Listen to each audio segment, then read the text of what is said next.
The Pinball Network is online. Launching. Triple Drain Pinball Podcast. All right, Tom, you ready? Most definitely. Oh, so good. Travis, are you ready? Yeah, buddy. All right. I'm sorry I didn't play it last time. Here you go. Thank you. And now, winner of the Oklahoma Pinball Championship Award. A guy so nice, he didn't send the award back to ask them to spell the word Oklahoma correctly on the award. You know him. You love him. You can't live without him. Please welcome a guy that sometimes has all the machines turned on in the background, Travis Murie. Oh, God. Thank you, everybody. Thank what you. a terrible way. Welcome to the Triple Drain Podcast, everybody. No, it's just... all right, here's a good intro. Here we go. We're three guys who like to talk pinball, so we came up with a clever name. We're Joel and Travis Scott who talk pinball, and we call ourselves Triple Drain, Triple Drain, Triple Drain. We're Triple Drain. I really, when I play your intro first, I feel like it takes away from the Triple Drain intro. Just not that it doesn't steal the thunder. It just like it like puts a bad taste in your mouth, and then you eat something good. I don't know. No, it keeps people around. Everybody is about to skip our episode. They're like, holy shit, I can't skip now. So I think what happens is Thanks for all the lost viewers, Travis. They start the skip during your intro, and then it skips into the good intro, and they're like, that's what I'm talking about. And then they keep listening. I think they're probably sticking around because they see who our extra ball is this week. We don't have an extra ball this week. We have an extra ball plus. We got an extra ball plus. I forgot. Apologies. Yeah. We have the one, the only Dennis Kriesel from Eclectic Gamers Podcast. He's also on the Pinball Show. He's most of the people listen to every other episode of the Pinball Show just for the ones that Dennis is part of. So, hey, go ahead and applaud right in the microphone there, Travis. Yeah, Dennis. Well, I'm trying to clap, but you're doing this long intro. I mean, it's built. Come on, that's Dennis. True. I'm sorry. I'm so sorry that you're part of this tonight. The face of the Pinball Network, everybody. Dennis Kriesel. Dennis, welcome. Well, thank you for that very long introduction, Joel, and the welcome, Travis, and the silence, Tom. It is most appreciated, and thank you for allowing me to fully drop on this episode, and downplaying the TPS aspects of what I do. I will say I have had people contact me that have said that they do only listen every other episode. Episode. That's all right. Well, I see we have our video cameras on. Once again, we talk about this every week that we're maybe going to actually film these and put it out as a video, but why would you do that? Not this week. Yeah. Because there's a visual side here that we're all enjoying that nobody else enjoys. Because for one, Dennis, I'm seeing you're wearing a wonderful R2D2 not R2D2, Hulk 2D2 We don't want any copyright infringement. Yeah. Boop boppy boop or whatever. That was beep, boop, beep, boop. Yeah, great shirt. Speaking of attire, Travis is wearing a white t-shirt with a robe on right now. He looks like he's one cigar away from just being, I don't know. You are, yeah. He just cheered us with his Diet Mountain Dew and Jack. I'm on vacation right now. It's a Thursday night. He does look the most professional. I mean, his camera setup looks the most professional, but the attire is kind of a different story. Yeah, but true. I don't know. I'm happy for you, Travis. I'm comfortable, Joel. I've noticed you have the same hat on. I've seen you have on for a while. I wear now. a lot of hats. And, yeah, it's a hat. I will say he doesn't have his pinball machines on in the background. Apparently, that's a thing of yours, but not now. So, Who, me? Okay, yeah, you don't. Travis, that's part of your intro. Sometimes has his pinball machines on in the background. That is true. Hey, I just fed right into that narrative, didn't I? Yeah, there you go. Yep. All right. Well, that's enough of that. I'm Joel. Tom. Yeah. Forgot about Tom. Well, Tom's ready to go. Tom, we are recording tonight because Tom had to get in some education hours, because he's a true professional. I am a licensed to work on his dentist. craft. Licensed dentist, yeah. Do you have a licensed dentist in Oklahoma? I don't live in Oklahoma, so no. I'm not. Travis isn't gonna even acknowledge it. And I'm Joel. I'm. That's enough for me. Yep, I'm Joel. All right. So, what do we want to talk about? It has been last episode that recorded was pre-Expo. A lot of what are we going to see at Expo? What are our thoughts of Expo? How do we prepare for Expo? 3 of us went to Expo, so we can do. I know this has all been discussed, so we'll kind of keep it short and sweet. But I don't know, Dennis, do you have any takeaways from Expo or thoughts on Expo that you haven't already discussed on your 8 other media things that I haven't already discussed? No, I think I've shared on the other podcasts pretty much what my thoughts were. I guess if you're wanting a nutshell summary, it was nice to meet and get together with a lot of pinball folks. It was my first big event since 2019 to attend, so that was nice. Expo is not a particularly well-run event in my view, and I don't know if that was different from this year versus years past, but from the decision to charge for their lecture hall while they were live streaming it for free online to a pretty disappointing Freeplay area, I'd say only the vendor section was really a highlight. But I mean, that's my nutshell thoughts. Yeah, no, those are good. Travis, being the person that wasn't at Expo, do you have any thoughts from the outside? Did you watch any seminars live? I'm assuming you watched. Well, I know you watched some of the stream because you were giving me a hard time when I was commentating. Well, I did watch one of the was it Expo seminars? Yeah, and it was Chicago Gaming's seminar. And what were your thoughts on that seminar? I'm drinking right now, so yeah. Yeah. It was that good. Yeah, I could tell you when we started recording this, Joel gave me a start time, and we have started late, but not as late as CGC started. Well, yeah, there's a little playful banter, but nobody had to run and get an extension cord or anything. There was no code updates to get this podcast going, but Well, so I'm not going to lie. I wanted to watch it because I was genuinely interested in what they were presenting. And I wanted to see what was going to happen because we all know how they technically announced Cactus Canyon at a show before then. I forgot what show it was, to where it's just a basic PowerPoint presentation. They were like, hey, yeah, here's the game. And I was not disappointed. I'm just going to tell you, I was not disappointed at all with how this came off. It was just, I don't know. Yeah. It was, I think it was inadvertently funny watching it. Is what it was. I think that's what it was. So, but yeah, and I agree. This type of game for me, it's an okay game. It's not one of the games that I'm just wanting to go play all the time, but I'm sure there's other people that haven't got a chance to play it. So I'm sure a lot of eyes were glued on it. But yeah, I was absolutely floored by how the overall presentation went, because it was almost like they were saying a lot of words in a short amount of time without really saying anything. Like, we weren't really getting any information at all. And the funniest part to it cracked me up because I clipped it. I sent it to a couple of people that whenever I think it was Ryan that started taking questions, he realized that he forgot to even announce the special edition to it or the special edition pricing, something like that. Yeah. And so I don't know. It was just really strange, checking on the phone, seeing what he could say, what he couldn't say. And it just felt like that. It was almost like that morning they all woke up and realized that they had a game that they had to debut and they had no idea what it was. And yeah, it just kind of reflected it. So, but hey, maybe they're doing something right because apparently they're all sold out. So yeah. So I don't know. Maybe we should not be doing this shit and just be starting a pinball company. I don't know. Yeah. There's a spot open in San Antonio right now, so because clearly that's the best spot. That's the best place to make pinball. It is easy, so why not? Yeah, pinball's easy, streaming's hard. We all know that. I mean, yeah, it's it's science. Come on.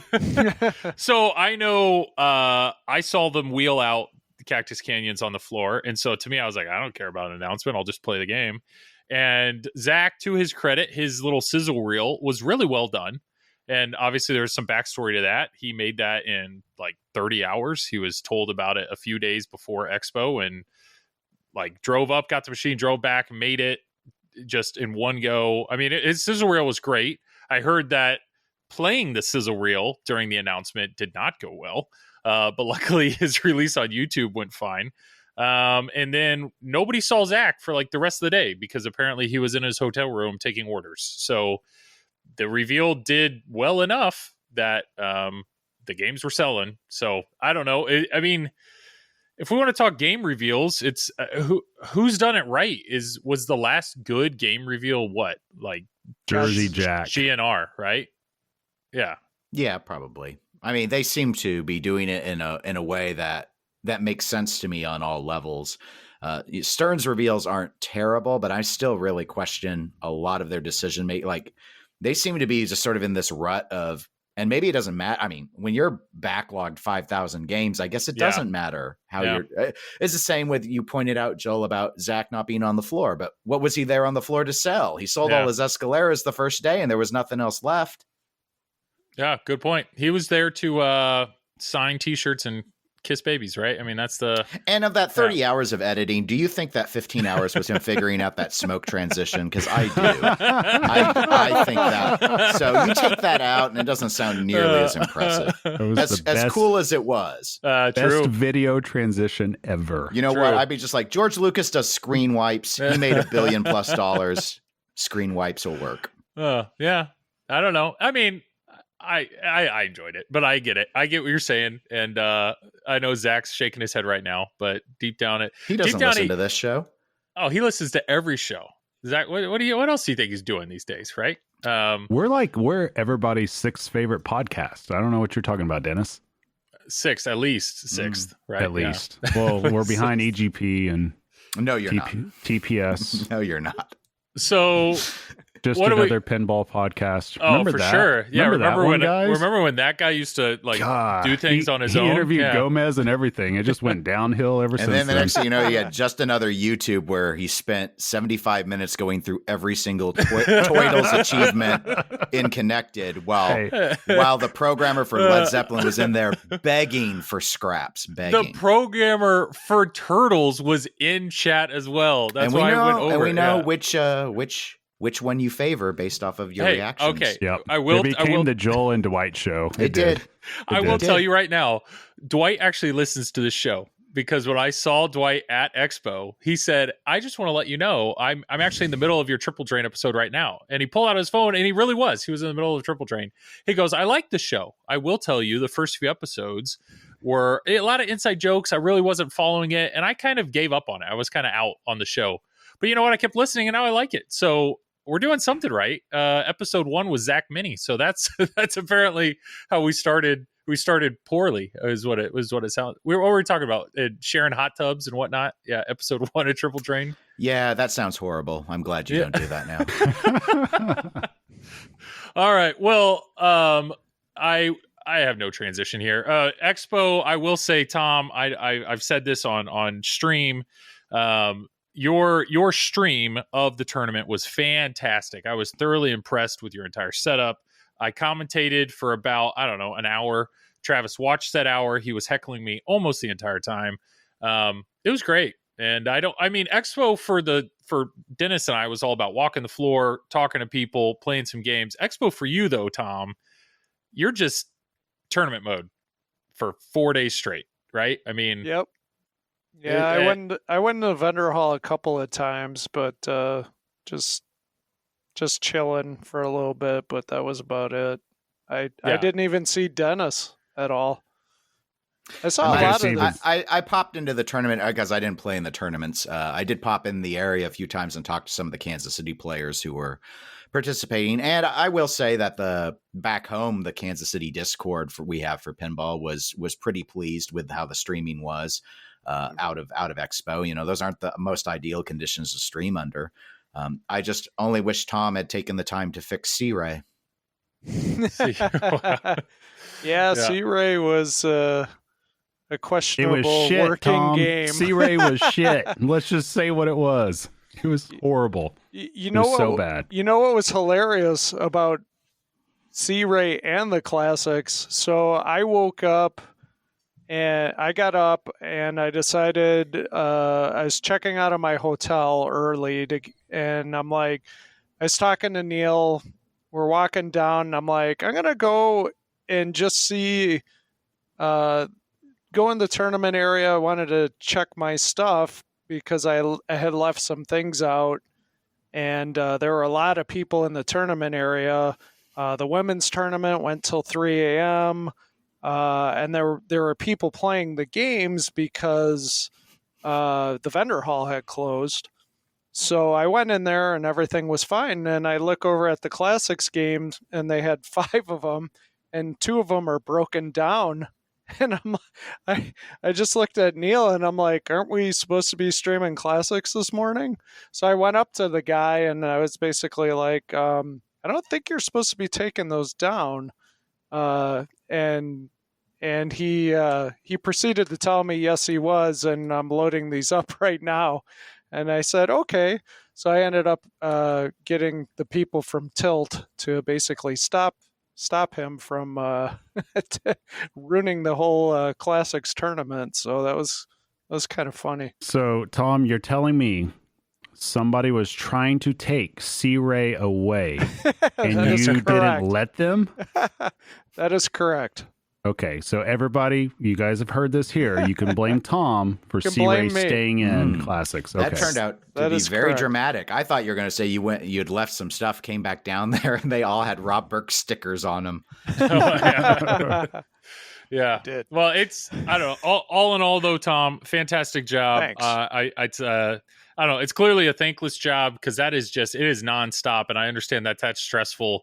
Trying to keep commentary going and keep the chat active, and I've watched back, and some chat is all about playful banter. Other chats like, can you please just stay focused on announcing the games? And it's like, if you want to sit there and commentate play by play pinball action for hours on end, like that's work. Yeah. That is work. But so thank you, Tom. Yeah. If anybody's up for it and can do a better job, we're here for you.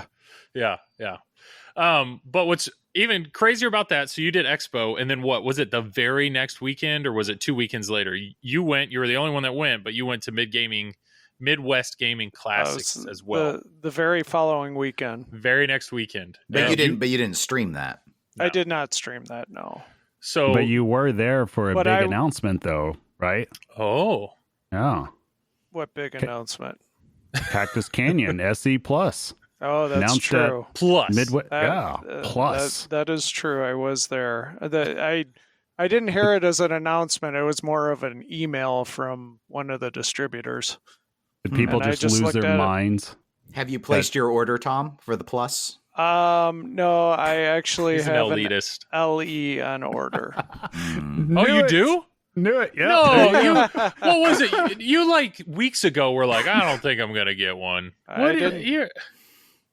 Oh my goodness, Mister! I'm gonna stop doing this. I think I'm gonna be get out of the hobby. I'm gonna be done with this hobby. That LE was a steal. It was under 10,000. Anything under 10 grand is a steal now. How does that work for you though, Tom? Does I mean, you're like, I don't think I want it, and then what? The distro hits you up. Hey, Tom, you want it? And you're like, yeah. It's kind of actually how it happened. Oh. I think Tom gets back I think he gets back from an educational seminar, cracks open a beer, and one beer in, he's just like, I'm going to buy it. I got to buy something. Yeah. I got to have some retail therapy. Oh, boy. Tom's like Dave Chappelle, the crack addict character that they had, where he's just like scratching his neck. Yeah. Just need more LEs. Got more of them LEs. Yeah. I like to imagine that when he gets done with this, he turns all those games on there behind him, and he puts on a mink coat and just like a big old hat with a feather in it and just starts playing his prizes. I don't even does like play big him. pimping in the background and everything, and he stares at him. I love it. Yeah. Tom's like, and I don't even play them. I just keep buying them. Yeah. I don't know. Okay, so Tom, fill us in then. As an LE buyer, okay, what was your reaction when you heard about the SE Plus? Were you angered? Were you mad? Were you like, whatever? I mean, I wasn't really angry, but I questioned why it was done. Well, I know why it was done, I guess, but why not just sell a separate topper? I mean, that's basically why they're doing it, correct? Well, because that's the only thing is it's the SE with a topper at an LE price, but with a plus on it. Right. And my understanding through my network of spies and informants, because I have your little birds, tons of them, is that CGC's arrangement with Planetary on the license gives them a bigger percentage kickback on accessories that are sold versus games that are sold. So by packaging it as an SE Plus and selling it as an entire game, the amount that goes to Planetary for that additional topper is actually less than if they were just to sell the topper outright.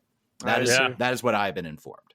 Okay. It makes sense, but it's kind of crazy. I mean, I don't know. As somebody in the hobby that's just looking at this, it's like, well, that kind of sucks. But the reality is, like, for CGC, they just so they had 500 LEs, and now they can make as many more SE pluses as they want. There's no they limit. Had more than that. I think it was 1250. Yeah, I thought 12. Yeah. Oh, what am I? Right. I'm smoking crack. Okay, so 1250. Yeah. 1250 LEs. Tom has one of them. And he doesn't have it yet. You just wait. He has a deposit down. 6 months. Probably. He's got to make room. He's got to get rid of that Paragon. But so 1250 LEs, and then now they can make. There's no limit, right, on SE Plus. So it is actually less of a game. There is less in that game, but they're making just as much money as they made on the LEs. Well, the gameplay's the same. Yeah, but there's no all the little bells and whistles. I mean, Tom powder pays coat? for the. Yeah, but Tom buys the bells and whistles. Well, he's got an LE. He doesn't care about this SE Plus. It didn't devalue his game. Yeah.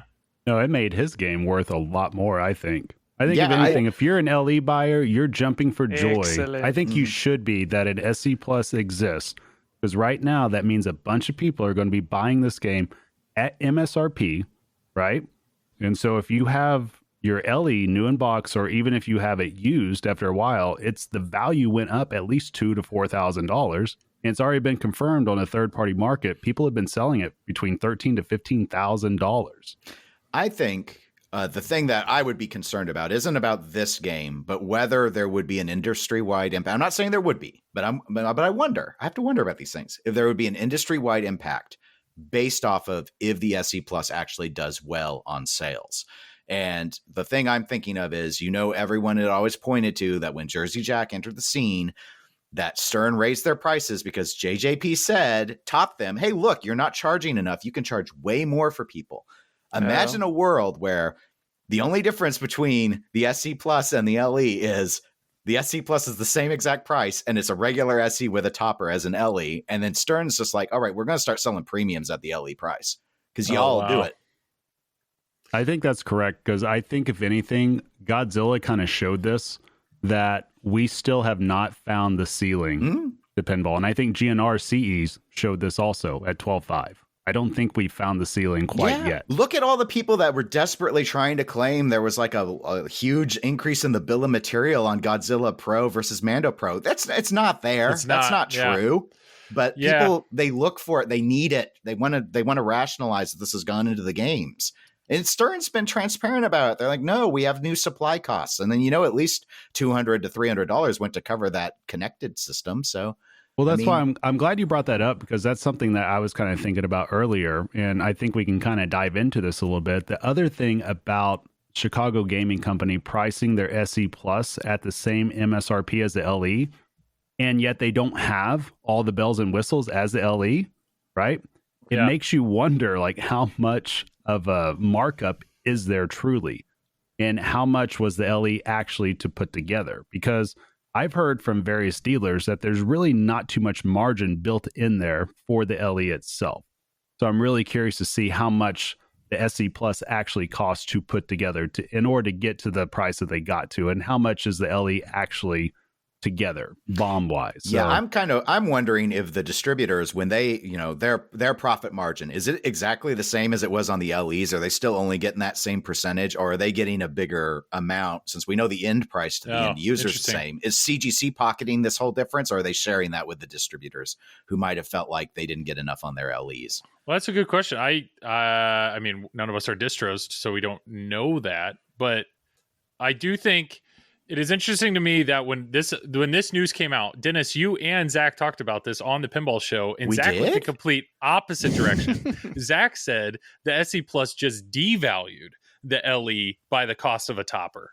And there's no way. Yeah. There's to be honest, though, I think it makes sense now that yes, if you're saying, well, if you want to pay MSRP for this game, no, the SE Plus is that value now, and the LE has much more in it. So you're going to have to pay more than an SE Plus. Right. I think Zach would have been correct if the whole reason let's assume that the only reason people wanted the LE over the SE was for the topper. Okay. If the SE Plus was less than the LE, and that was your route to getting the topper, then it could have, in theory, been a lot of people. If that was the only motivating factor to get an LE was to get that topper, because you're not getting the Josh Lyman code with it or anything. Yeah, if that was really the only deciding factor, then I think you'd be right. But with the SE Plus at the same price as the LE, everyone who got an LE won, and anyone who wants an SE Plus, if they've researched things, they're going to be mad because they're going to be like, "Why is this the same price as the limited run?" And the answer is going to be, "Oh, I heard that." Tom, you won. You're a winner, Tom. Man. You're a winner. Typically, don't win. He says that as he's surrounded by LEs. Yeah. Tom, but yeah, so I don't know. I mean, you buy LEs, that's just what you do, but it's not, when you bought the LE, was the topper a deciding factor or no? I mean, it's just, well, if I'm going to get one, I want all the pretty stuff. I mean, you better be honest here, Tom, because I know the answer to this. But the topper, it was part of it.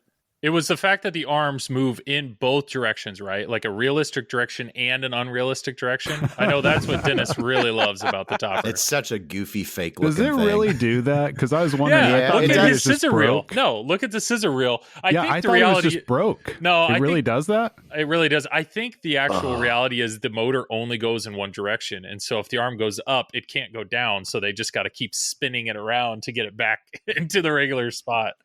I don't know. Dennis loves it. I love like photorealistic toppers like that. So we talked about price ceiling. You're saying Godzilla LE has not hit.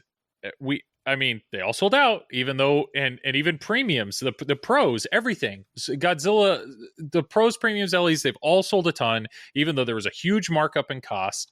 I haven't talked to, I don't have all the spies that Dennis has. And I know, Travis, you talk to like 8 different distros on distributors on every morning. It's like, good morning. Hi.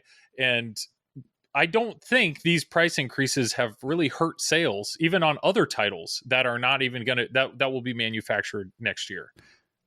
So the thing to keep in mind right now is that, it's obvious with the way that Cactus Canyon was priced. I'm not so sure that even manufacturers have caught up to this, but the consumer base for pinball has drastically shifted during COVID times, during 2020, 2021.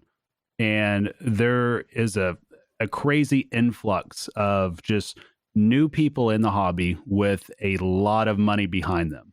I mean, there just is. Just like the article that came out on IGN a few days ago talking about cryptocurrency and somebody buying out a lot of games at the Pinball Museum auction.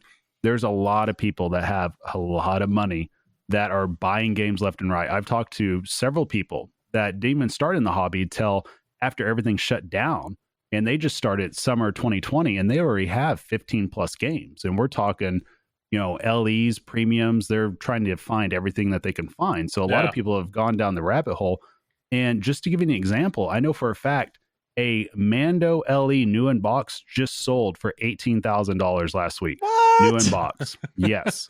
So there are people out there, because here's the thing. Everybody thinks just because it's an MSRP and there's only so many of them out there that everybody's going to pay a price right around that. All it takes is for one person to really want that game.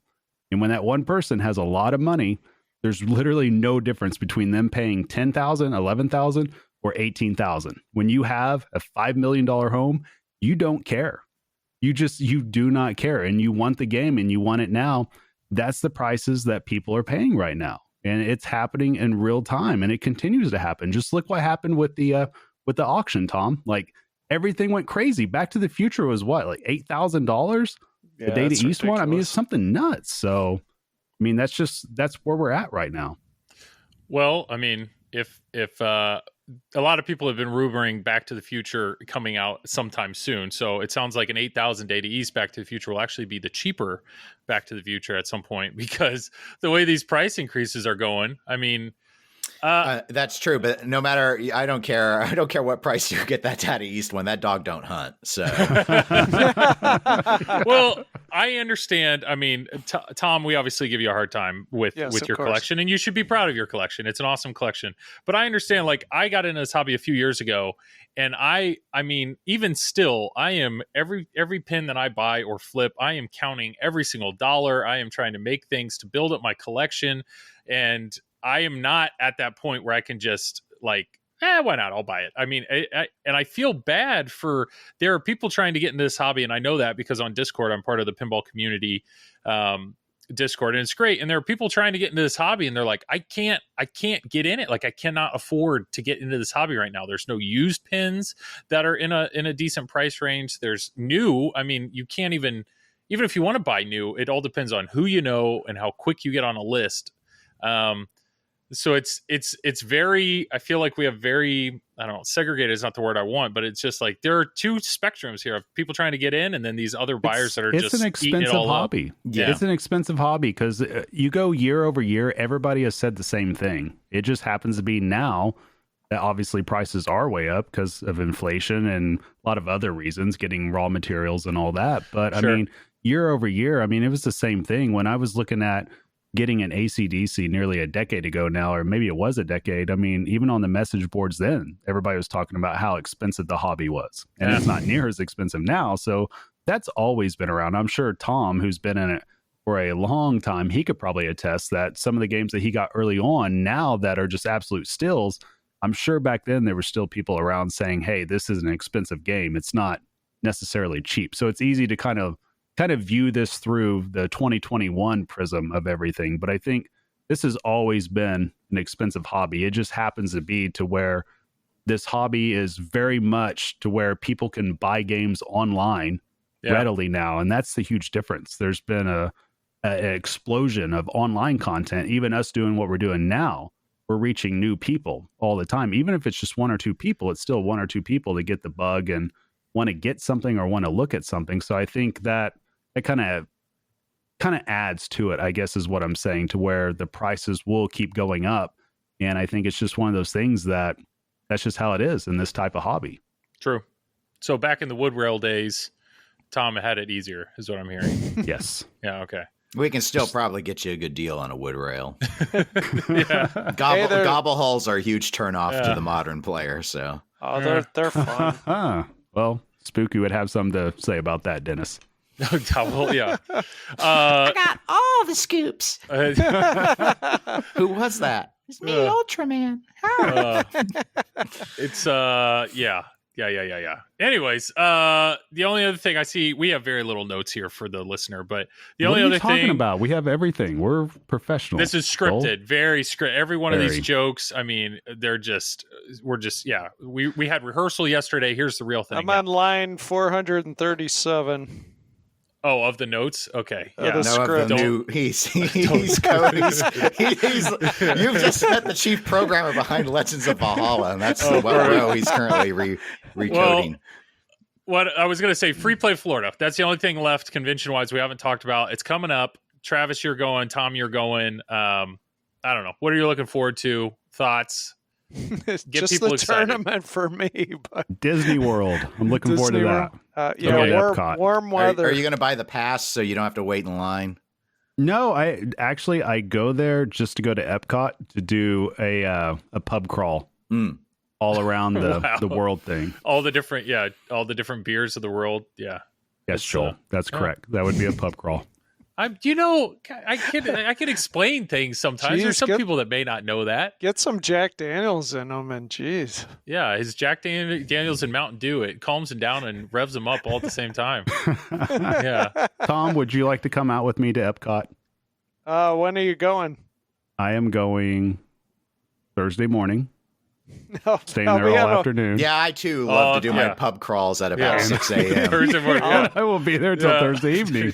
And then we got the tournament on Friday. So, yeah, good luck. I'll be on a flight down, so I'm going to have to pass. Yeah. Well, then I'll just drink one for you, too.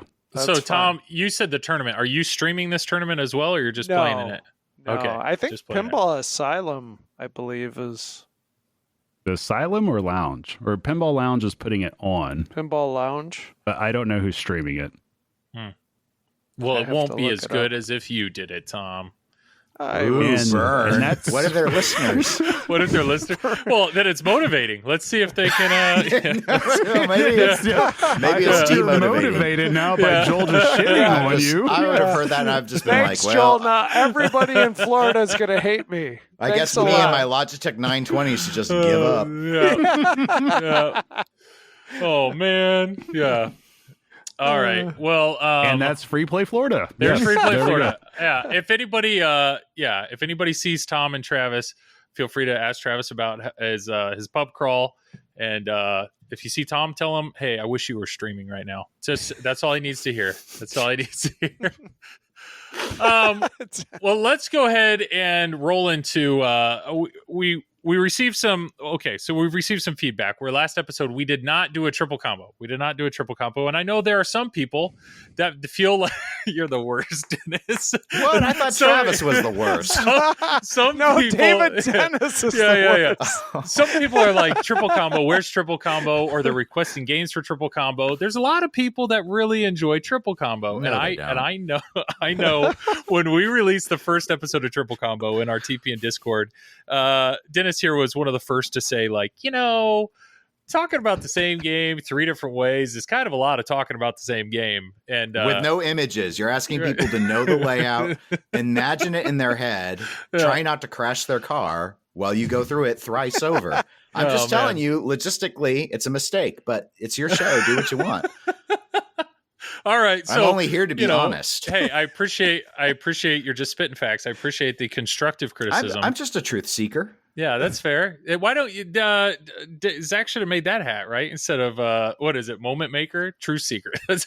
Yeah. He only does his logos and slogans and catchy things.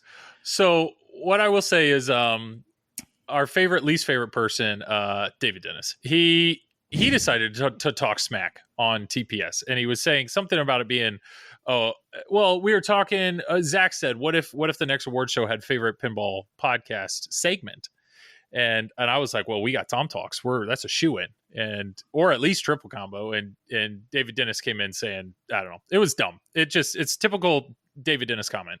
So we decided for this episode, we are going to dedicate triple combo to David Dennis. So we were thinking, what game would fit David Dennis? And there's only one game I can think of when I think of David Dennis and just that feeling that he provides. There's only one game that matches that, and that is Thunderbirds. So we are going to do triple combo on Thunderbirds. Dennis, feel free. And I'm so sorry that you have a name that kind of is shared with David's.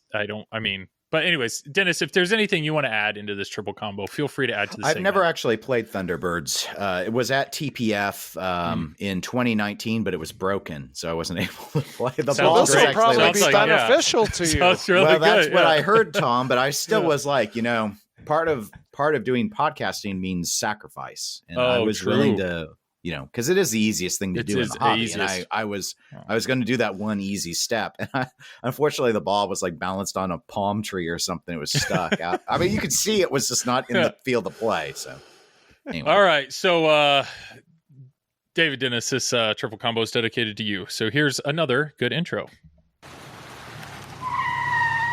Welcome to Triple Burger. How can I help you? Yeah, can I get the combo, please? Did you want the single, the double, or the triple? I think I'll have the triple combo. Yeah. So it's like. Are you done? Yep. Sorry. Go ahead, please. Sorry, I apologize for my presumption. I was going to ask, is 20% of this show just you guys dropping in sound bites from other people? Yes. Yeah. I can see the gears sound bites are turning so good. in Dennis's brain. That's why I was just dying laughing. The It's like sound he was bites are just so waiting. good. Are you done? Oh. Yep. Apparently he was not done. So wait, behind the curtain here, when you record the pinball show, does Zach actually play the sound bites during your No, recording, or they're he dropped throws them in all post. Oh, well, that sounds professional. We don't do that here. We play them live. No, we take like 15 seconds at it. We're good to go. It's me. I'm the only one that Tom shows up. He says his few words, and he is done with Triple Drain for 2 weeks. He is good to go.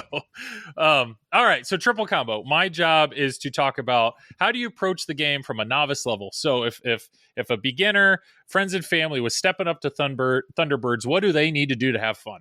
If you are playing Thunderbirds, you don't have any friends. Oh,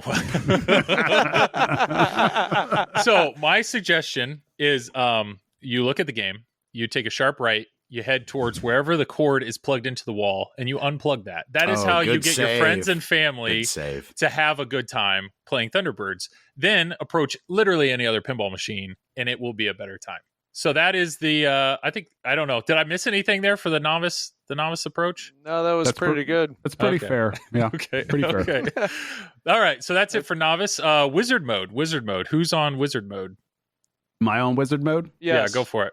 Okay. So I don't think the game has a wizard mode, so segment done. Okay.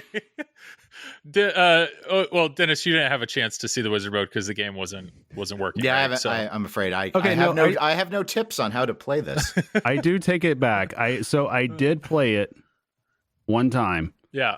And I planned on getting to wizard mode, and I played my ball one, and I promptly walked away from the game. So, yeah.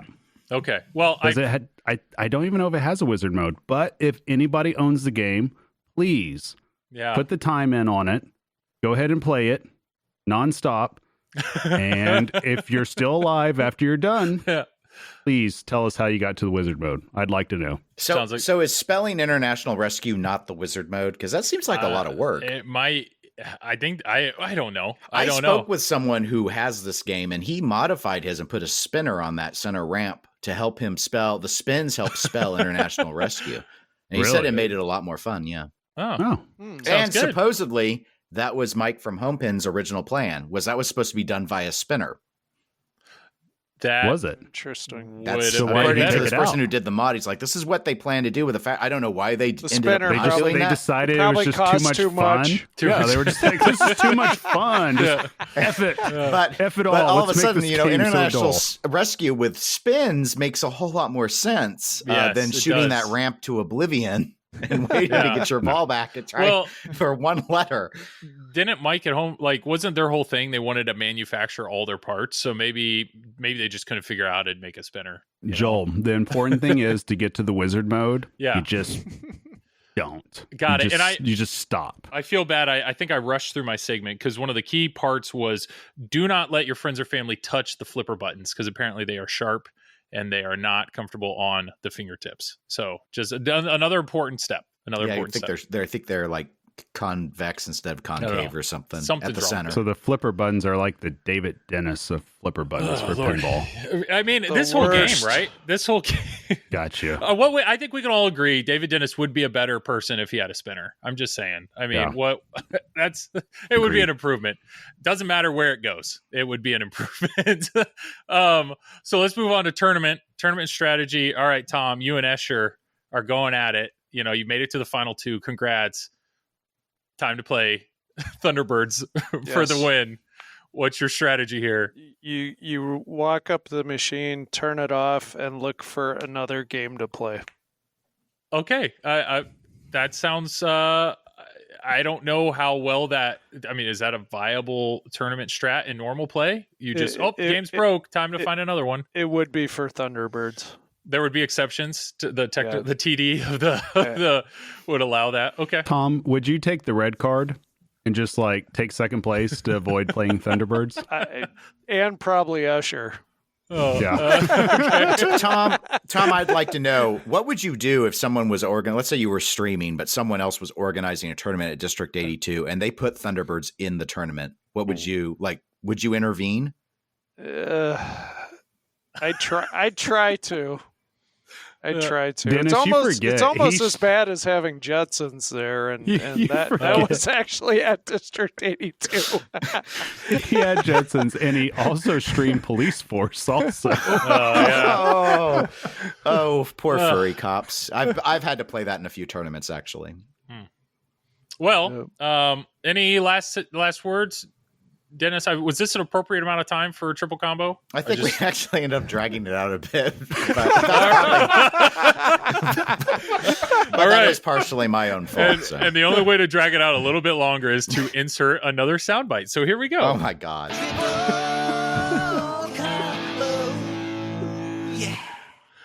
You're loving this. I know this. You are loving every bit of this. You can't tell me. Do when people you record... just send these to you, or are you guys like buying these at this point? Oh, no. you would be shocked, Dennis. No, I wouldn't, because people are just desperate for. There's so many awesome fans of the show. I appreciate everybody. Yes. Awesome fans. I mean, we're all related to them and married to them, but still, there's some awesome fans of the show. So speaking of awesome fans, if you're a fan of Triple Combo, please email us at tripledrain@gmail.com.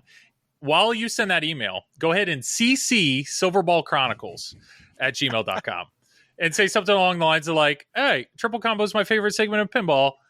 David Dennis, go choke on something. Just write whatever you want on, and we'll just see what happens. And then put at the end, P.S. Screw you, David Dennis, and then he'll know it wasn't from us. Now, if you don't like Triple Drain, then when this is posted on the TPN Facebook, just put a comment there because they're going to suppress it otherwise. And yeah. You can say what you want about David Dennis. I don't care one way or the other, but we could possibly kill this segment and kill two sound bites at the same time. Hey, we will read hate mail. If we get hate mail, I will read it live on the next podcast. I'm sure you would, Perfect. Travis, but Joel looks like he's got a little bit of the censor streak in him. Like he looks like his favorite color of pin is red. That sort. Oh, I see. I'm ready. You did. I got the robe and Jack Daniels. Bring your worst. Let's go. All I can imagine is David Dennis like, hey, we got emails. Like we got Silverball Chronicle emails. Silverball Chronicle emails are like 80% Bruce Nightingale emailing corrections in. So honestly, this is probably not any different. That'll be great. All right, so that's Triple Combo.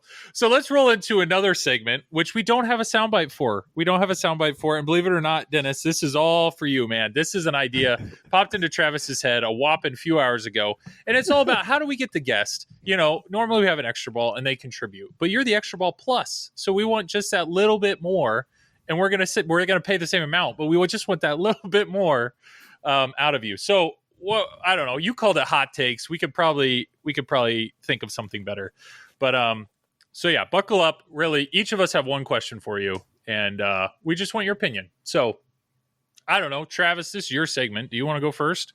Yes. Okay. We don't have a prompt, do we? No, we don't have a soundbite. Shit. Okay, yeah, I was waiting for the soundbite. Okay. You thought of this 3 hours ago. How are we going to have a soundbite? You know what, Joel? I'm sorry, okay? Every time we come up with a segment, somebody already has a soundbite ready to go. I'm spoiled, okay? I apologize. All right. Dennis. Yes. Travis. You are my favorite person in pinball. You're my favorite person in Kansas City. Outside of Carrie, we're qualifying it now. You're like my second. You're like my second favorite there. You are my favorite person on TPN. Screw Joel. Screw Tom. Thanks. Can I have your hoops for $1,500? No, I'm afraid not. No. Well, shit. I guess I moved down to third. Yeah. Was this whole segment just to try to buy his hoops? Is that what I'm hearing? Yes. Okay. All right. Proceed on with the segment. It's going great so far. So maybe I'm the idiot. I actually thought of a real question, which was, okay, Dennis, if your room was magically a little bit wider and you could slide one more pin in, and Zach was like, hey, I've really loved having you on TPS. Any modern pin that you want right now, what do you want? I'll send it to you. Which one would you pick? Godzilla. Which one? Godzilla. Pro or premium? Which model? Sorry. Premium. Premium. And why is that? I really like the diverter that's done with the center building. So I think that is enough to, especially if I'm not paying, that just sort of takes it over the edge versus the Pro specifically. So if follow-up question, even though I'm only supposed to have one. Yeah, you're only supposed to have one. Let's say your room didn't magically get wider, and Zach said, "Hey, I'll give you Godzilla Premium, but you got to give me one of your pins." Which would be the first one you'd take out? Probably Super Orbit. Super Orbit. Okay. No, sorry. I tried to get your hoops there, Travis, but he won't even swap it out that way. So, Tom, are you hearing this? He's encroaching on your question time right now. Hey, it was a gentle follow-up. If you want to throw in a follow-up of your favorite. Okay, I would like to throw in a follow-up. Okay. Thank you, Joel. So this is Hot Takes. This is Hot Takes Plus. Okay. $2,000 for your hoops. That is what the seller actually listed it for back when I bought it. Was $2,000. That's not what I paid, but what year was that? That was 2018, I believe. Okay. So I guess what you're saying is you're not going to take $2,000 in 2021. I'm afraid not. No. Oh gosh, I sold a Sharky Shootout for $2,000 back in 2019. I probably got 4 nowadays. Holy cow. Wow. Travis, if you want a crappy Gottlieb game, I'm sure we can find you one. Don't you say that. Did you just call hoops crappy, Tom Graf? Well, it's the better of the street level games, but yeah, I did. Hey, does it have powder coat? Does it have anti-reflective glass? Does it have a topper? And if the answer is no, it's crappy. So okay, well, that's true. Yeah, it is not. And sorry, Joel, guys, I forgot. Joel, I do have a Turtles Pro. Okay, all right. Any pin that is not in Tom's collection is automatically crappy. I forgot. I apologize. You're getting smarter. All right, Tom. So it's time for your question, and feel free to have a follow up. Okay, my question will be in 3 parts. What? You don't even talk. He's clearly been inspired by his continuing education class today. So we've got a 3-point question. Okay. You're getting crap for a follow up for several years. It feels like, and I've never known you to talk in 3 parts. But, all right, never mind. I want to hear this. Yeah, okay, now I'm intrigued. Let's go. Yeah. Dennis, Part 1. How do you put up with Zach? Well, I only have to do it every other week. You might recall that we did try and run the pinball show with me on it every single week in 2020, and I had to request that it stop. I couldn't. I was burned out. I was going to quit the show. So I was like, now it wasn't just Zach that was burning me out, but I was just like, it was way too much. So the secret is I actually don't talk to Zach outside of, other than like Expo and stuff. I don't actually verbally talk with him except on the show. That's the only time I talk to him, unless there's an emergency with TPN or something. Texts or messages or anything like that. No, text and stuff, because I can just answer those when I'm set. Sure. And it's less contentious than like the show is the show. But outside of that, it's not the same. So it's much more sane outside of the show. It leaves Zach wanting more. That's what Joel, it is. this is my time. Thank you. You just got served, Joel. Sure You just got calmed. Go on to part 2, Tom. Part 2. Part 2. How badly do you hate market trends? Not as much as I play up on the show. Okay. My problem isn't the idea behind market trends. I actually think the idea behind market trends is solid. It's that it's super, super fake. So, and they're screaming goats. Well, the goats, and people still write into TPN, the Pinball Network at gmail.com, and they complain about almost wrecking their cars and stuff because the goats are louder than everything else, and it scares them. It scares their wives. It scares their children. It scares their dogs. And so that's. But again, I don't hear that when we record because Zach drops all that in post. My problem with the market trends, though, is that he just makes up the market number. He says he doesn't, but I think he does. And as you've probably heard, it's gotten so fake at this point. Half of the trends aren't even about pricing anymore. It'd be like Cactus Canyon trending up. It just got announced. Whoa. Whoa, what a shock. What a shock. And it's like, no, and like I hear there's still some even at distributors. How is it trending up on price? It just is, Dennis. Don't question my numbers. So I'm like, okay. Numbers don't lie, right? Yeah. Right. So I usually just slip in a few what I think of as jokes, or if I'm really tired, that's when you don't hear me talk during market trends at all. Because I'm just like, it'll go faster if I don't interrupt. So I just assume when you're not talking that like you've like, all right, I've had enough. You can record market trends by yourself. That does happen sometimes, but not usually. I usually set that's only if like, okay, the Chiefs game's starting at noon and you started 45 minutes late, Zach. So I'm done at 11:55 and hanging up. Nice. All right. Part 3. Have you ever had a dream where you strangled Zach? Not strangulation, no. Oh, okay, perfect. Drowning? Smothering. In a hot tub? In a hot tub. We're getting closer. We're getting a little more above ground than that. Oh boy, this is a good segment. I think we're on to something with hot takes. If anybody could think of literally any better title than that, or if you have a soundbite for it. Oh my God, no! Don't give them a soundbite. There we go. We got a soundbite next time. Stay tuned in advance. There's your in, Glenn. Your triple drain at gmail.com. Here we go. Glenn, we're calling you up, buddy. Here we go. All right. What else do we have on these? Legends of Valhalla. I see it on the list. Tom, you made the list. What do you want to say about Legends of Valhalla? I played it. I thought it shot pretty well.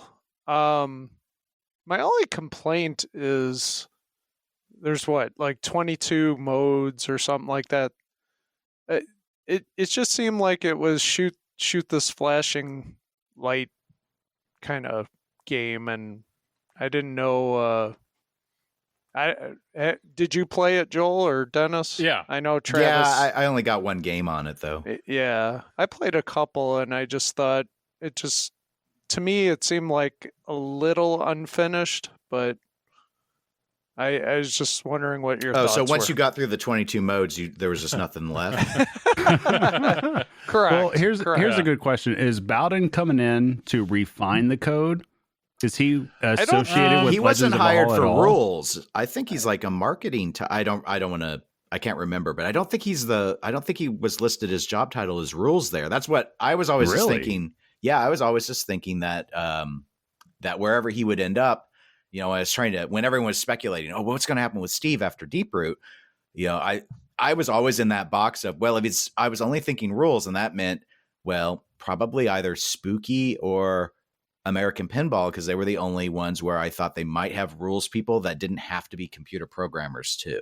But then I don't remember what his someone wants to check the Facebook. I think it on their American Pinball's page, it lists what he was hired as. I mean, you'd think even if he was hired as something else, they'd still probably value his input on rules. Well, my personal guess regarding Legends of Valhalla is that they are basically changing nothing beyond what they had to change from what Riot Pinball did. So I think the code is done and that he will not touch it, regardless of his title. Yeah. So then, Tom, it's safe to say that you are not impressed with the code, or you think something is lacking, or I just think something's lacking. You basically, from my experience anyways, you start a mode which is, battle some character, and then you're out of that mode, whether you beat it or it times out, and then you're going right back into it. It reminds me a lot, actually, of Star Trek to a little bit of an extent, but without more stuff in it, I guess.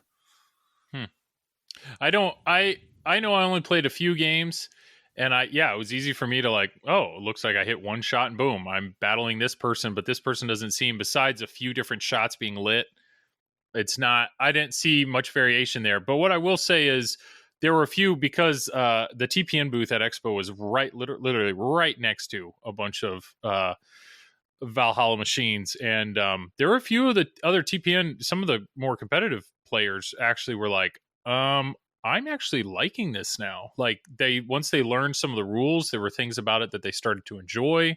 So I don't have enough time on it. There are other games that I've stepped up to and immediately enjoyed. This wasn't one of them.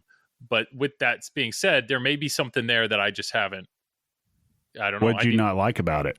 See, I got to ask the questions because I've never played it and you three have. So what did you not like about it, Joel? So when I stepped up to Godzilla, I looked at the shots and I was like, all right. And I started shooting and none of the shots felt familiar, but they were fun. Like it was easy to find those shots. Are you about to compare an Elwyn game? Yeah, well, Legend of Valhalla. I'm saying they were 10 feet away. Speak. They were 10 feet away. You're right, so, Tom. you're right.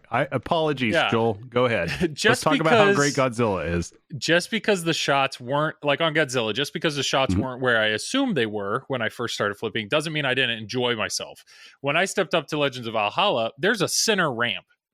And I trapped up and I went to hit that center ramp and I missed it by a lot. Like a lot. And I had a few other people do the same thing. That center ramp, you have to hit that thing super early, and it barely had enough energy to hit that. So once I finally found the shots in the game, I wasn't enjoying them. Like they weren't. I didn't have fun with those shots. But were you looking at it from the standpoint that if you were just playing this as a whitewood with nothing else, you felt like you would not enjoy just the layout itself? Because typically whenever I play a pinball machine for the first time, I try to think of it as if I'm just playing a whitewood and I just want to fill out the shots. Like no sound, no code, no anything. Yeah. Like if you look at it from that standpoint, what do you think? Well, yeah, in that standpoint, I mean, I think it's been clear, or they're basically saying like the code is essentially done on Legends of Valhalla. And there are people, including Tom, that are saying like, maybe I'm missing something. Maybe that, and then I know this is unfair, but you compare it to Godzilla. Godzilla's 0.8, and there are people already raving about how amazing this game is. And the code isn't even close to finish.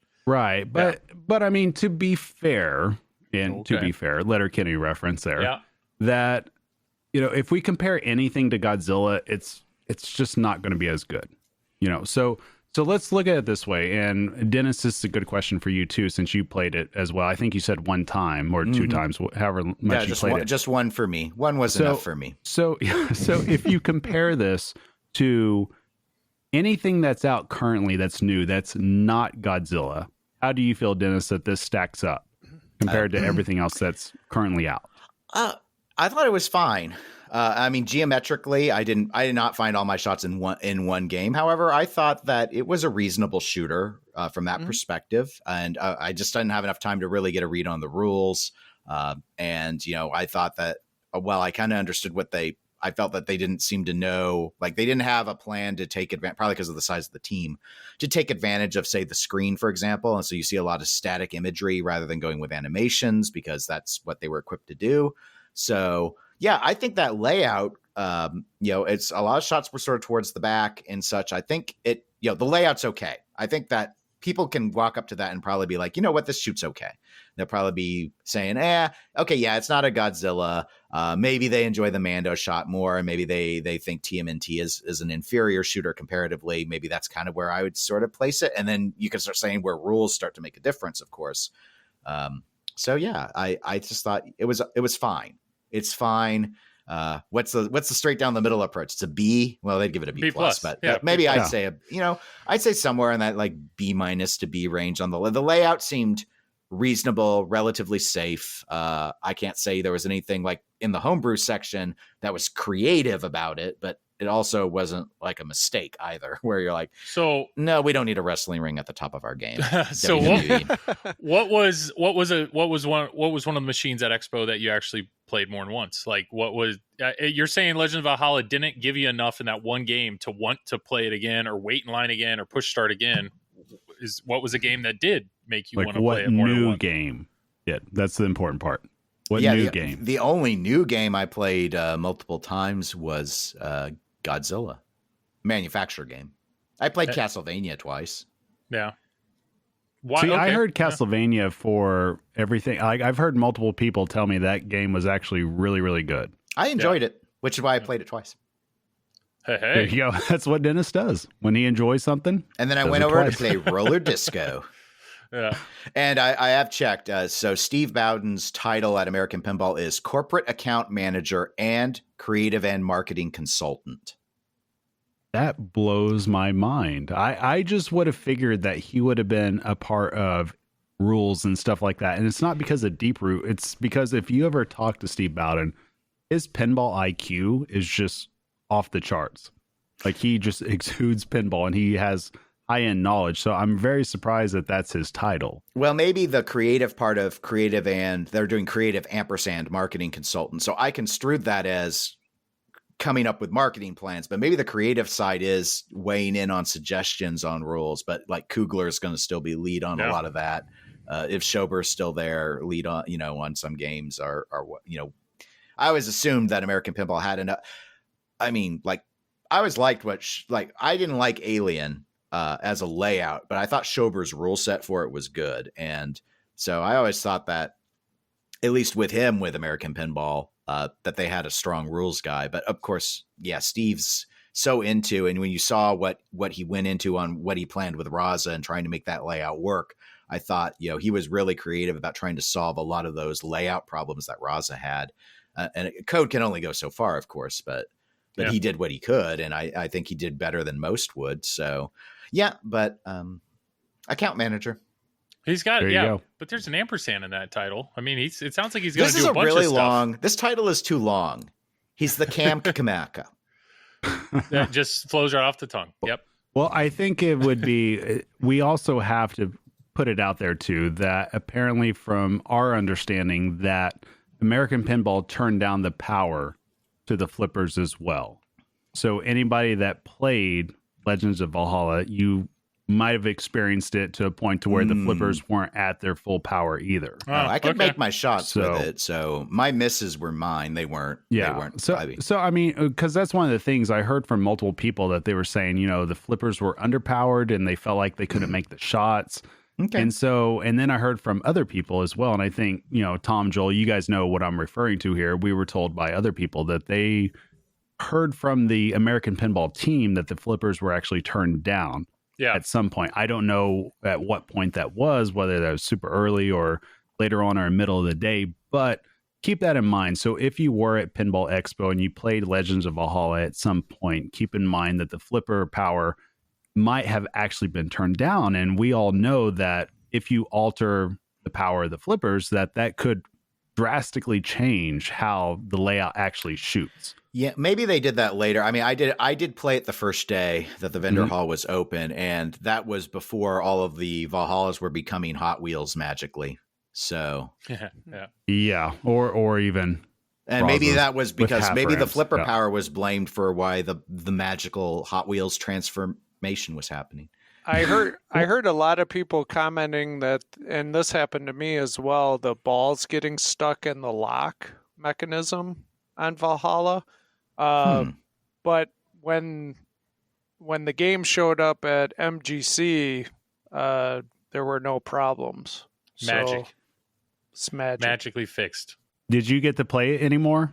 Yes. At MGC? I played it more at MGC than I did at Expo. Was there a big difference between that model and the one that you played at Expo? Well, I only played it once at Expo, and when I hit the lock shot, the ball got stuck. So, that was my experience. MGC than Expo. Did you have a better experience at MGC? I had a better experience at MGC. Yes. So when are you ordering your LE one? I did not order one. Hey, it's not. Nobody called him up late, after I will an ask. I will tell you three, after watching just some of the older streams of Legends of Valhalla. I haven't seen anything recent, but just the older stuff that's been around out there for a while.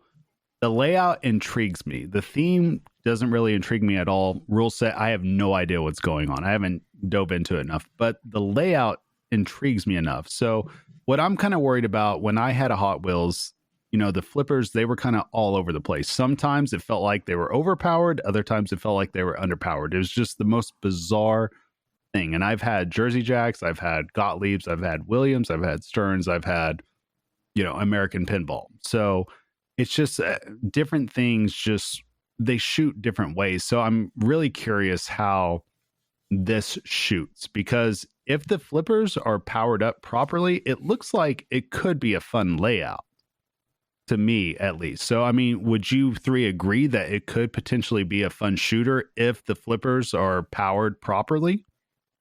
Sure.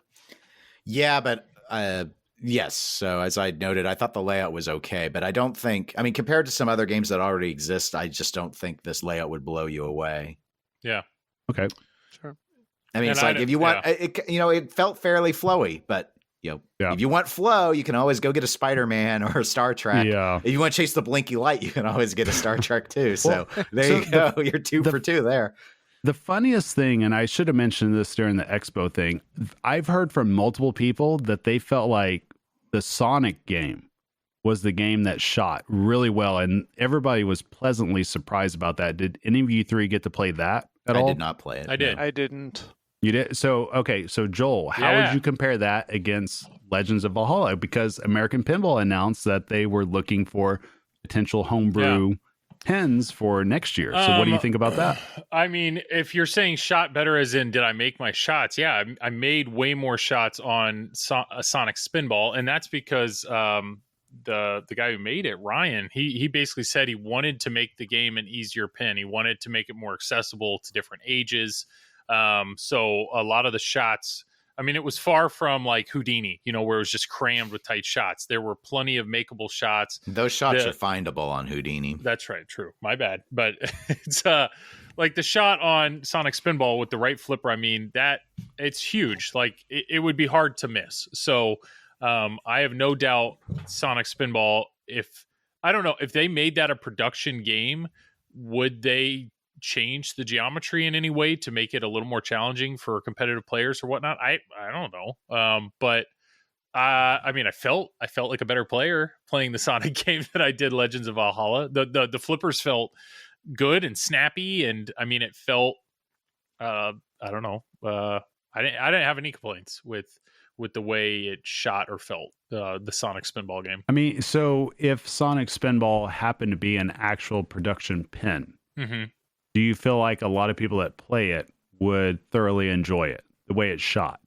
Yeah, I mean, I'll tell you right now, people are going to enjoy it because it's freaking Sonic, and that's going to be enough for it to sell out immediately. Yeah, that's true. Yeah. If somebody made a Sonic pin, I mean, it would be game over. Yeah, I mean, it really would be. Yeah, and that's not. I'm not saying anything against Ryan and the guy who made it, because it's great. I mean, it really impressive what he's made, but I don't necessarily know, like, I don't know. Once again, it's not fair, but it's like Godzilla. If Godzilla was a whitewood, I would want to play it again because the shots are so unique. I don't really know of many other games that just give you that experience in shots if you're just going to strip away theme and everything else. Yeah, but again, and I agree with you. I'm glad you're making that assessment, Joel, because I would tell anybody that's listening, whenever you're playing a new pin, definitely think of it from a standpoint. If you're trying to figure out whether or not you like how it shoots, think of it from a standpoint that, what if this was a whitewood? How would I feel about shooting this right now? But the fact is that it's, Elwin is obviously the best designer in the game right now, probably in history at this point. So it's awfully hard to compare anything to what he's doing. You know what I mean? So it just, because there's nothing that really does compare. But I mean, it is interesting to me to see that American Pinball did put that out there, that there could potentially be other homebrew designs coming out. So I'd be curious, Dennis, what do you think? Because you played Castlevania. I mean, how do you think about that? Did that you played it twice, so obviously it hit something in your core. So I heard something about that. Apparently there's a ramp in that game that changes, or you can hit it from two different spots, or what exactly is going on there? You're probably thinking of Ghost in the Shell. Yeah, is it Ghost in the Shell, which has a ramp that has two entrance, like the load and the unload work both ways, so you can. You'll have to look at a picture. It's a unique ramp. The ramp exits as a ramp entrance as well, so you can go into the ramp either way. It has like a 180, so it spits up or down.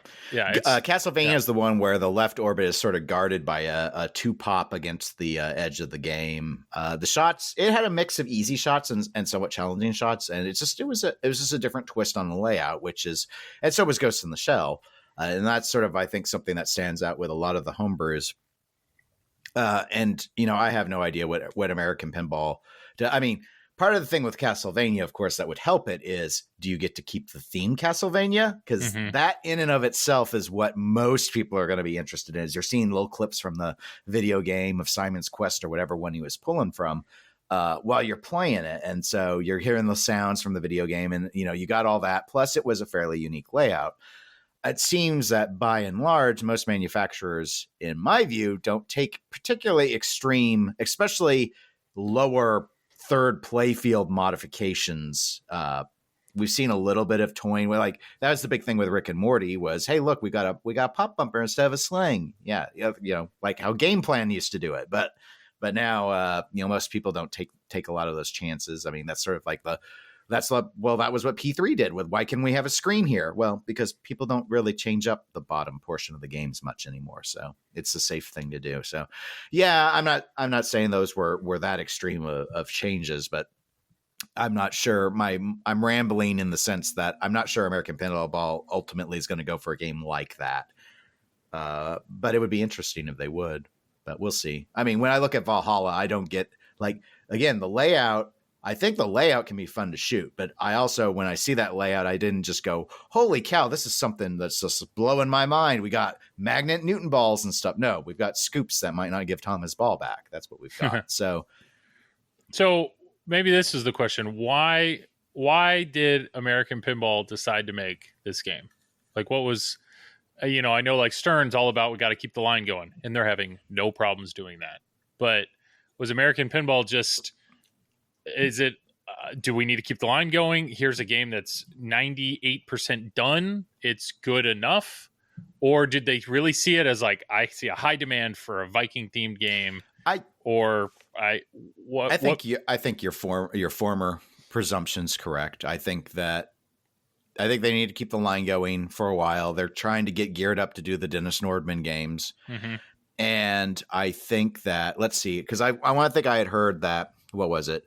I don't know if it was August or September or whatever, but 1 month was going to be them running Houdinis again. And then another month was them going to be running Oktoberfest again. And I didn't hear they needed to do another run on Hot Wheels. So based off of that, if my sources were accurate, it sounded to me like they were kind of scraping the barrel in terms of running the 3 games that they have, which, again, given how long they've been having these same 3 games available, makes a lot of sense. So I could see them kind of being at the point of, oh gosh, we just got to move on. Hot Wheels bought them a ton of time because it was a lot of, it was perhaps, I think safely was their best received game of any of them. It's their only game with an actual license, even if it is a D tier one.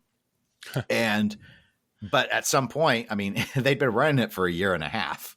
Yeah. So they got to move on at some stage. This isn't like Stern where it's like, we took one of the hottest Disney properties of all time, Mando, and we got a slew of backwarders on that. And then Elwin, the designing god that we have never seen before, drops the best game he's ever done before on top of it. And they've still got, backwarders on things like Turtles, which are super popular licenses. So it's just a different environment for American Pinball. And I think that, yes, I think their line had slowed. Good point. I don't know. I mean, I think if that's the idea of, hey, we need to fill the line for X amount of time, this game, boom, and then they release it. Oh boy, we got a ton of orders. Let's actually release double that. Look at what they did with their LE. They setting aside that weird Facebook post about we didn't mean for it to be limited, so now we're just going to up and still keep it limited. Whatever. I don't get it. It doesn't make any sense to me. Maybe that's something Steve can fix as the new marketing consultant. Maybe don't speak out of both sides of your mouth. It doesn't make sense. But going with what the numbers tell us, I think they were clearly surprised that there was that level of demand. I think their thought was, hopefully we'll sell close to these 300 of these. No plans to do a standard edition whatsoever. And then ideally, the length of time it would take them to make the 300 would buy them enough time into the spring when they're hoping to do their next game, which I'm not even clear. I don't think the next one's a Dennis Nordman either. I think it's Sherlock Holmes, and they've had it in the bag for a little while now. But I think that probably for supply issues, they're not ready to drop it yet. Yeah. Yeah, and we can, I don't know, supply issues, we can transition that way if we really want to. I mean, or we can keep it real short. I was trying to rack my head. I mean, you hear, I mean, Zach, obviously on the Pinball Show, complains about it every week. It's just, there's such a backlog of games, and yet more new games are coming out. What's the logic there? And And part of it's like, well, why doesn't Stern just increase their capability? And what I've come to learn is it's not that they don't have enough space to make games, or they don't have enough workers to make games. The problem is they don't have enough parts. They don't have enough parts to make games. Travis is pointing his finger. Here's the key of it all, because it didn't Stern at the seminar at Expo, didn't Jack Dangers say that they are producing more games than they ever have before? I thought I heard somebody tell me that, but I didn't see the seminar, so I don't know that for sure. It wouldn't surprise me if that's true. I'm pretty sure all the lines are going as fast as they possibly can. So, well, that's the question then. We don't know because we're not behind closed doors. But if they added a third line, would that solve these issues? Or no, they haven't added a third line because they don't have enough parts to make a third line's worth of machines. Well, plus the third line is probably pretty expensive too overall. Yeah, I'm pretty sure the primary issue is parts related. That's what Gary's been telling the distributors in their meetings, and there's no reason for them to be deceptive about what the flaw is. So if it's about getting stuff and shipping stuff and the container prices and who they're competing with. I mean, when you're talking like chips and stuff, it doesn't matter how big Stern Pinball is. They aren't Ford. They're not going to win against the real large manufacturers that exist in the more needs-oriented spaces. So the bottom line is that I understand the conundrum they're kind of in with. They've got these license schedules, and I think there was a discussion where it was Gomez who was sort of explaining that there's a need to. There are agreements that they have made now. I'm wondering, have they now at this point, given how long this has dragged on, had the foresight to think about either they're planning to ramp up and they got to catch up at some stage. There are only three ways it works. They either up their capacity so much that they can get through the backlog eventually. They're going to have to slow down on the licensing deals so that they quit doing the triple cornerstone at some point so they can finally finish the backlog. Or they're relying on people to finally just give up on their order and drop ordering entirely. And that's how they catch up, is people just abort the order. There's the only three options I know of. So, and obviously all of those kind of suck for anyone who wants a game, because none of them are quick. I mean, the reports I'm now receiving are that there's discussions from Stern that 2022 is not expected to be good. In fact, it's expected to be worse. So much worse that the pros and the premiums are going to start being rationed out to their distributor network. And that's something that typically has only happened with the LE models. And we're talking significant. Like, I'm hearing 10 to 20% of what their wait lists are at those distributors. Yeah. Travis is giving a thumbs up like he's heard all this. And I'm agreeing with Dennis. Yeah. Yes. What he's saying, it's the same exact thing I've heard too.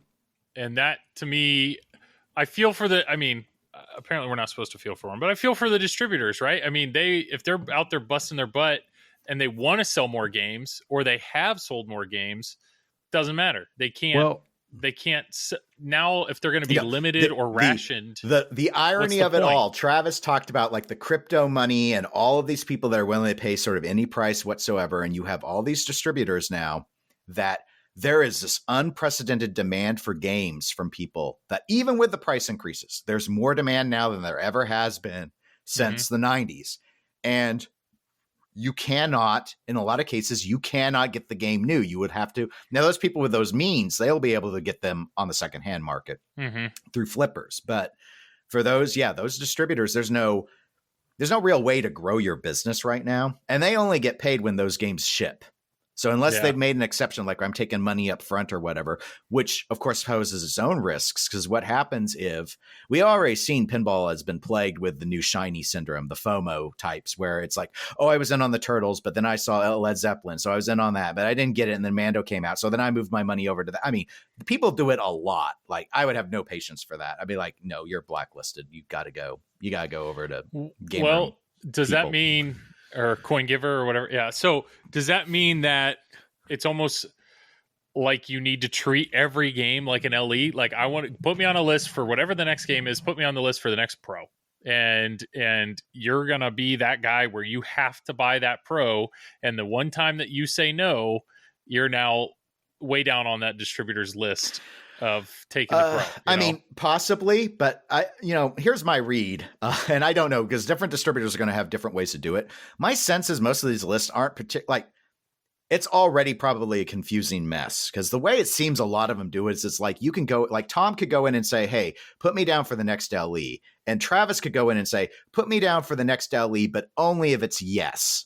And then Joel, you could say, well, put me down for the next LE anything, but I want to be down for only a pro if it's rush. You see, and they try and accommodate all this. Why are you guys so mean? It's just Tom's still here. You just get this weird blend. You just get this weird blend. And here's the thing that I think makes it extra complicated for Stern, unlike what we've seen some of the other manufacturers do, is Stern is kind of like, hey, if we haven't built your game and shipped it out yet, you eat every price increase we do until we build your game. Yeah. So think about all those people that are still waiting. There are people that have been, I've told by one distributor that he still has people that were day one Mandalorian orders that he has not been able to fulfill.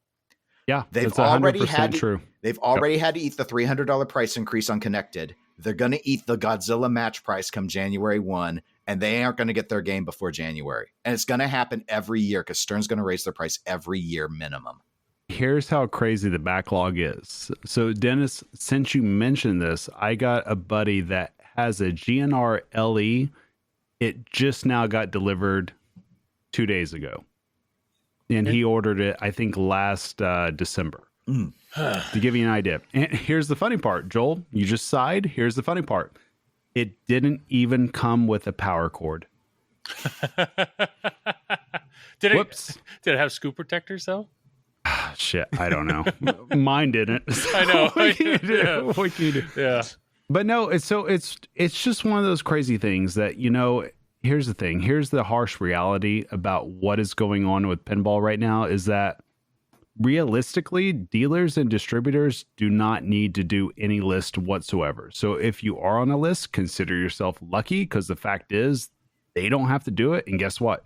They would sell out of everything that they have just because the demand is so high and there's just no way that anybody can meet what the demand actually is. That's just the reality of 2021 pinball. When we were doing our pre-show discussion, Zach and I on the last pinball show, and we were talking about all the backlog stuff ahead of time.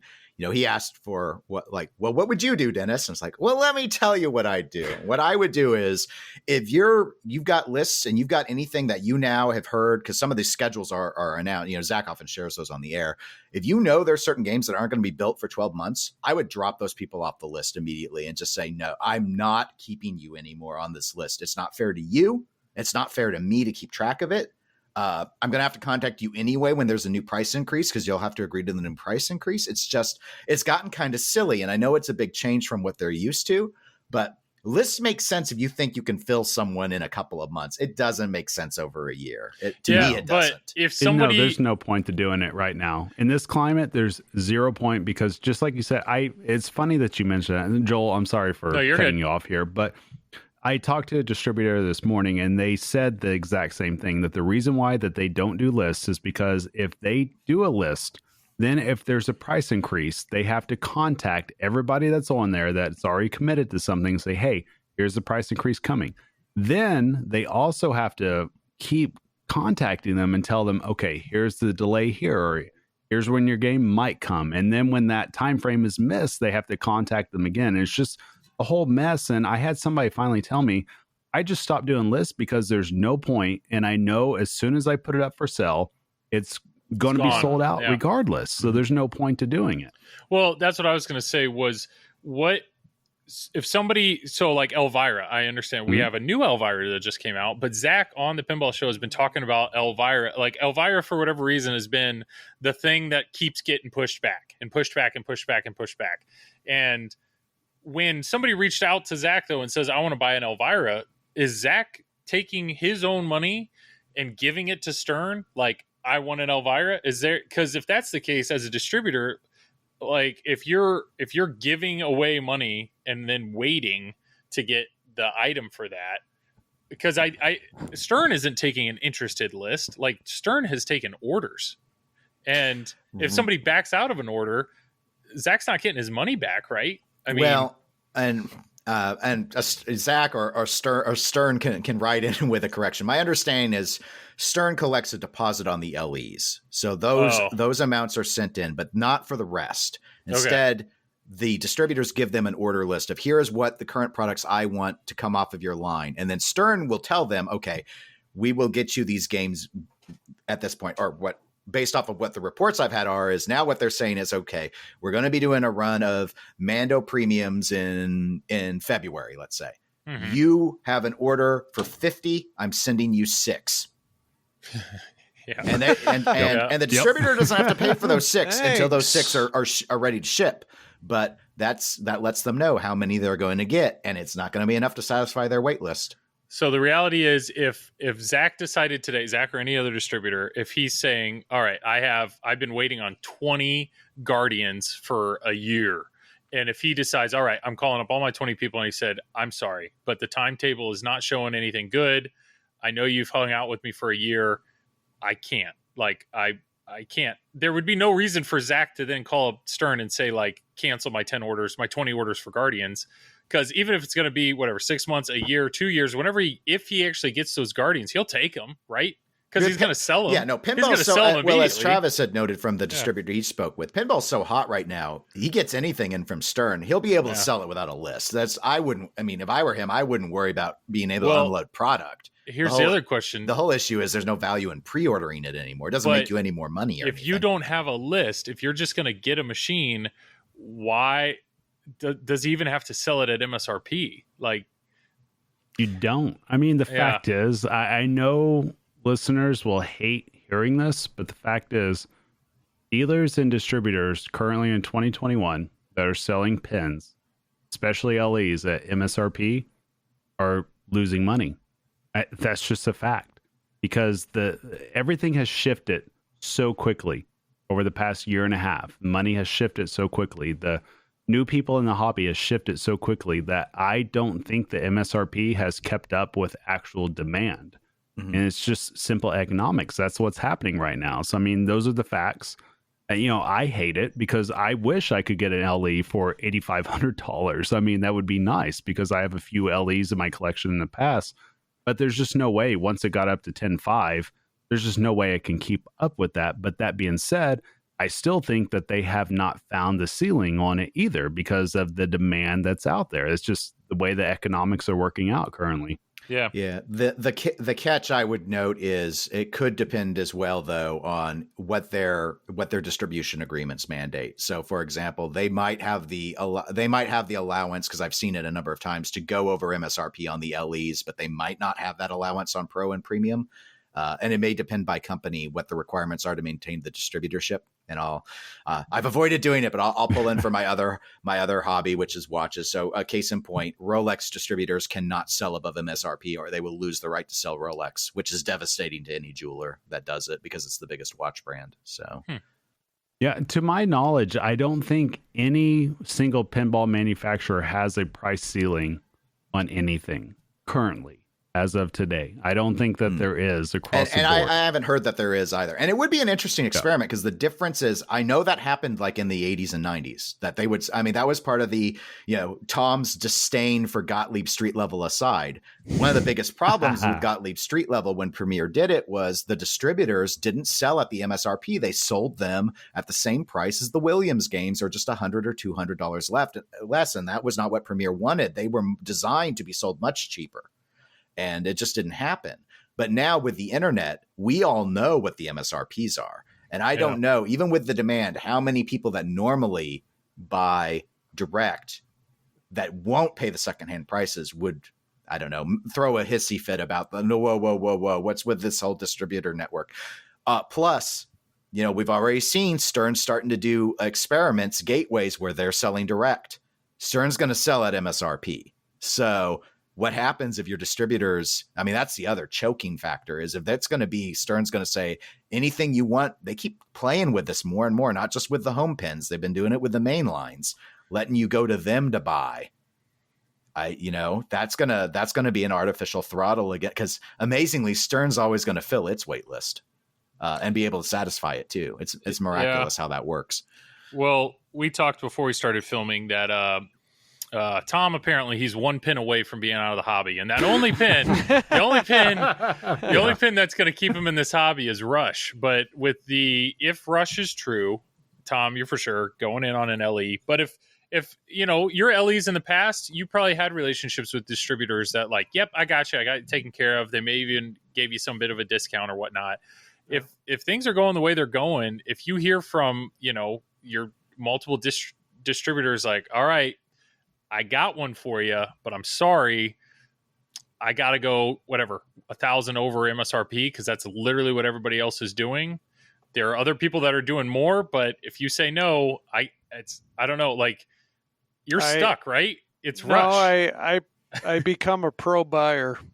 Oh no! This is your dream theme. Okay. Yeah, Tom don't Graf. kill your dreams, Tom. Yeah, don't be like me. Don't let the dreams die. Tom, if somebody said $12,000 Rush LE, you really turn that down? What are the songs?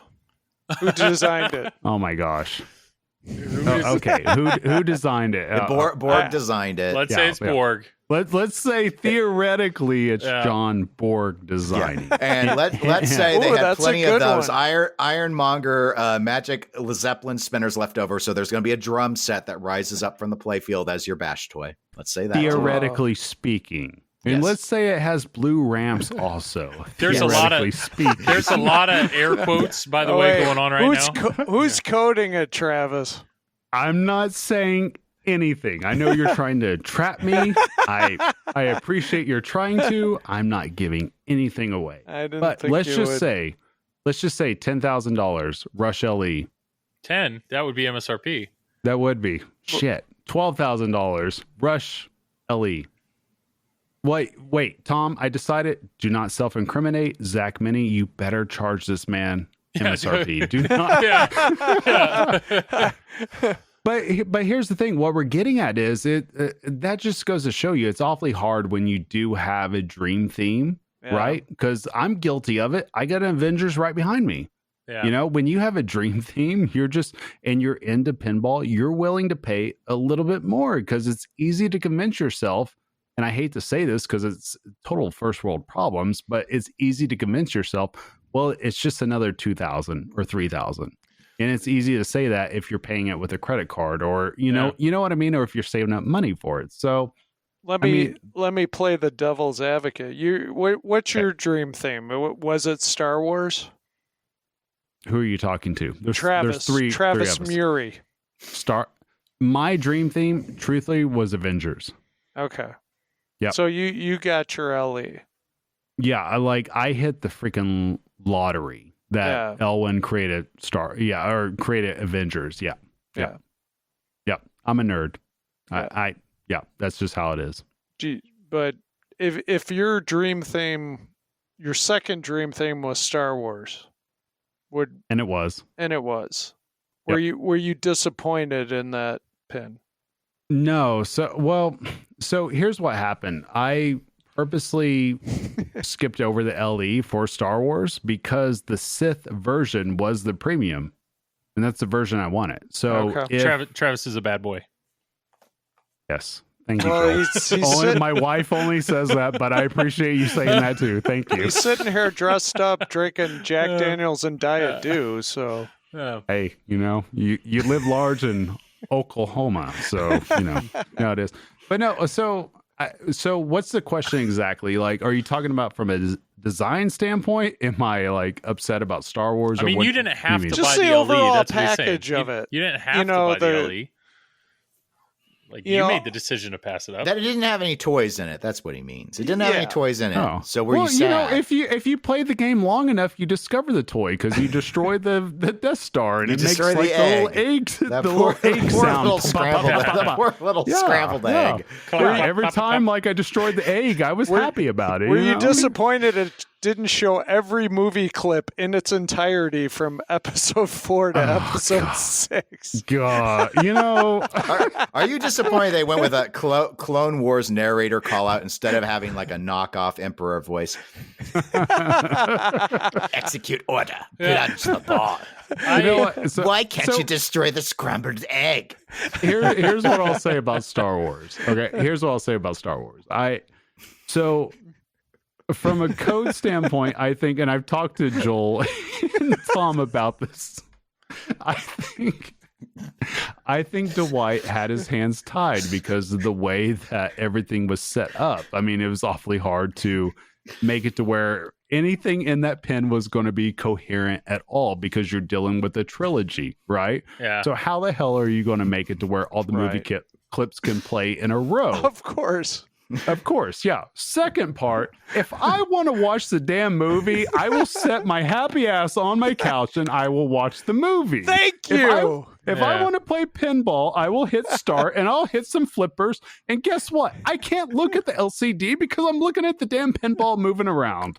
That's just the way I feel. I'm sorry, Joel. I'm yelling right now. And we all know, or Travis has let us in behind the curtain that when he plays pinball, he really is only looking at the art between the slings. He doesn't even look in the upper half of the playfield. I have no chance to look at the LCD. I mean, I will say it right here. I think the LCD is the most unnecessary advancement in pinball. That's a Gomez line. Is it really? That was when they finally switched over to Spike 2. He was kind of like, the game's on the playfield. I still don't think this is, but this is what people want. But I don't think we need it. But I agree. My read on him. The only time I look up is just to see what is my score. What else do I need to do to advance to the next section of the game? What if Spike 3 is sticking a monitor in the apron? Would you be happy? No. What if it's a pin? What if it's a pin bar? No. What if they have the want pin that bar? Either. But with the non-sharp corner Stellar Wars edition. I will only accept the pin bar if I get the money that Robert Mueller was getting. Oh, wow. Wow. What do you mean, oh, wow, Joel? That was a great joke right there. It's a good joke. I'm reacting to your joke. It's a lot of money. That would be, yes. Yeah, I would be a millionaire is what I'm saying. Wait, what I'd was probably be arrested, but I'd also be a millionaire, so it's okay. It's like I heard 1,000 Magic Girl owners crying. Cry out, and suddenly we're silenced by a pin bar.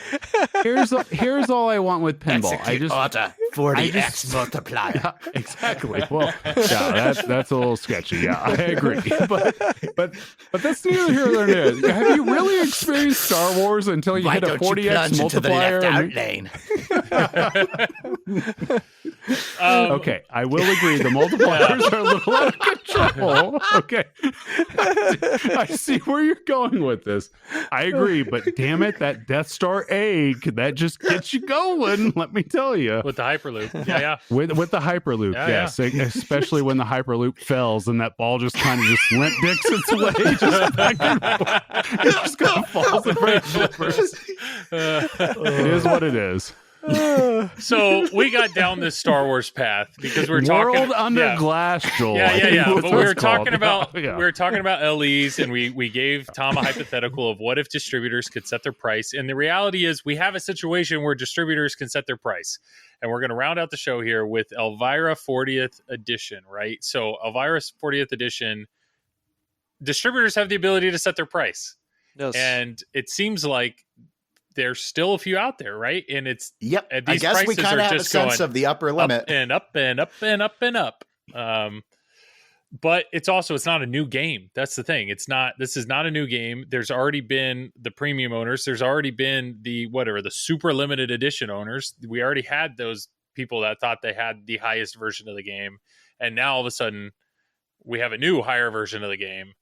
I don't know. Anybody's thought? I mean, I saw it. It was beautiful. It's very pretty, but I saw someone had messaged Zach as well, messaged both of us, and they had suggested, it was an interesting theory. I haven't heard it confirmed anywhere, but and their theory was, hey, the sales orders going out of the factory, things are so far behind versus the wait list and stuff that maybe this was Stern's attempt to throw a bone to their distributor network and say, here, charge what you want. And pocket the profit, because you all ain't getting paid until we ship games, and we know some of you are kind of hurting because you're just not. Everyone thinks you're making money hand over fist, but we're not actually shipping anything out. So, or maybe they are, but it's just not as much as what their list. Everyone's thinking they were going to be getting rich here, and they're not.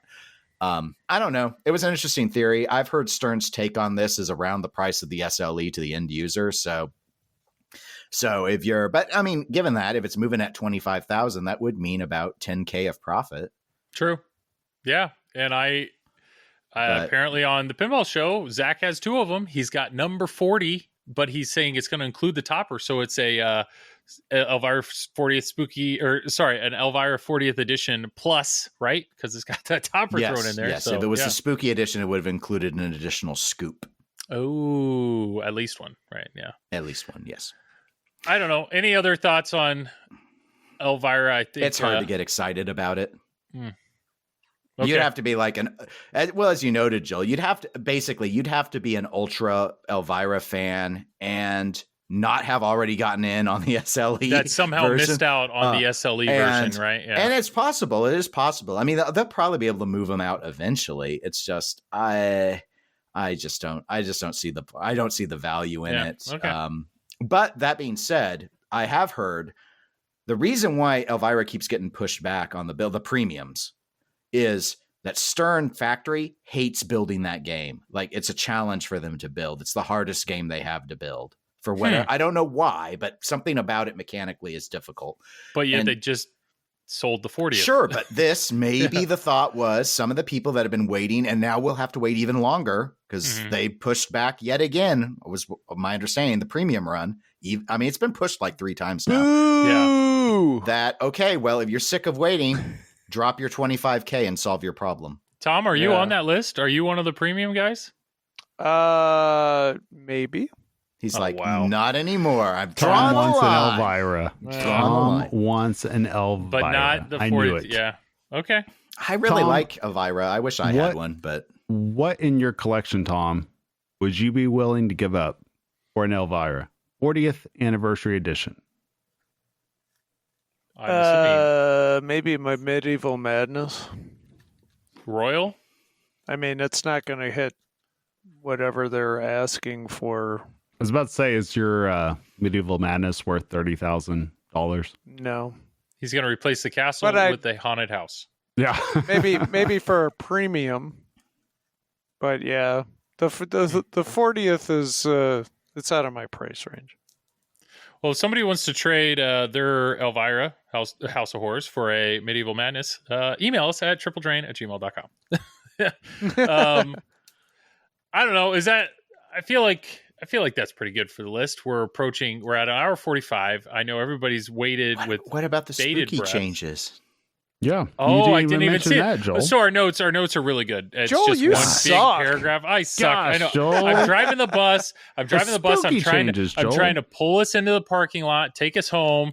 I knew I should have accepted my trade to Loser Kid. I don't know why I didn't. Your trade? What are we? We're not getting anything out of that trade. Yeah, Travis is saying, he's going to go to Loser Kid and be their third wheel, but we'll see.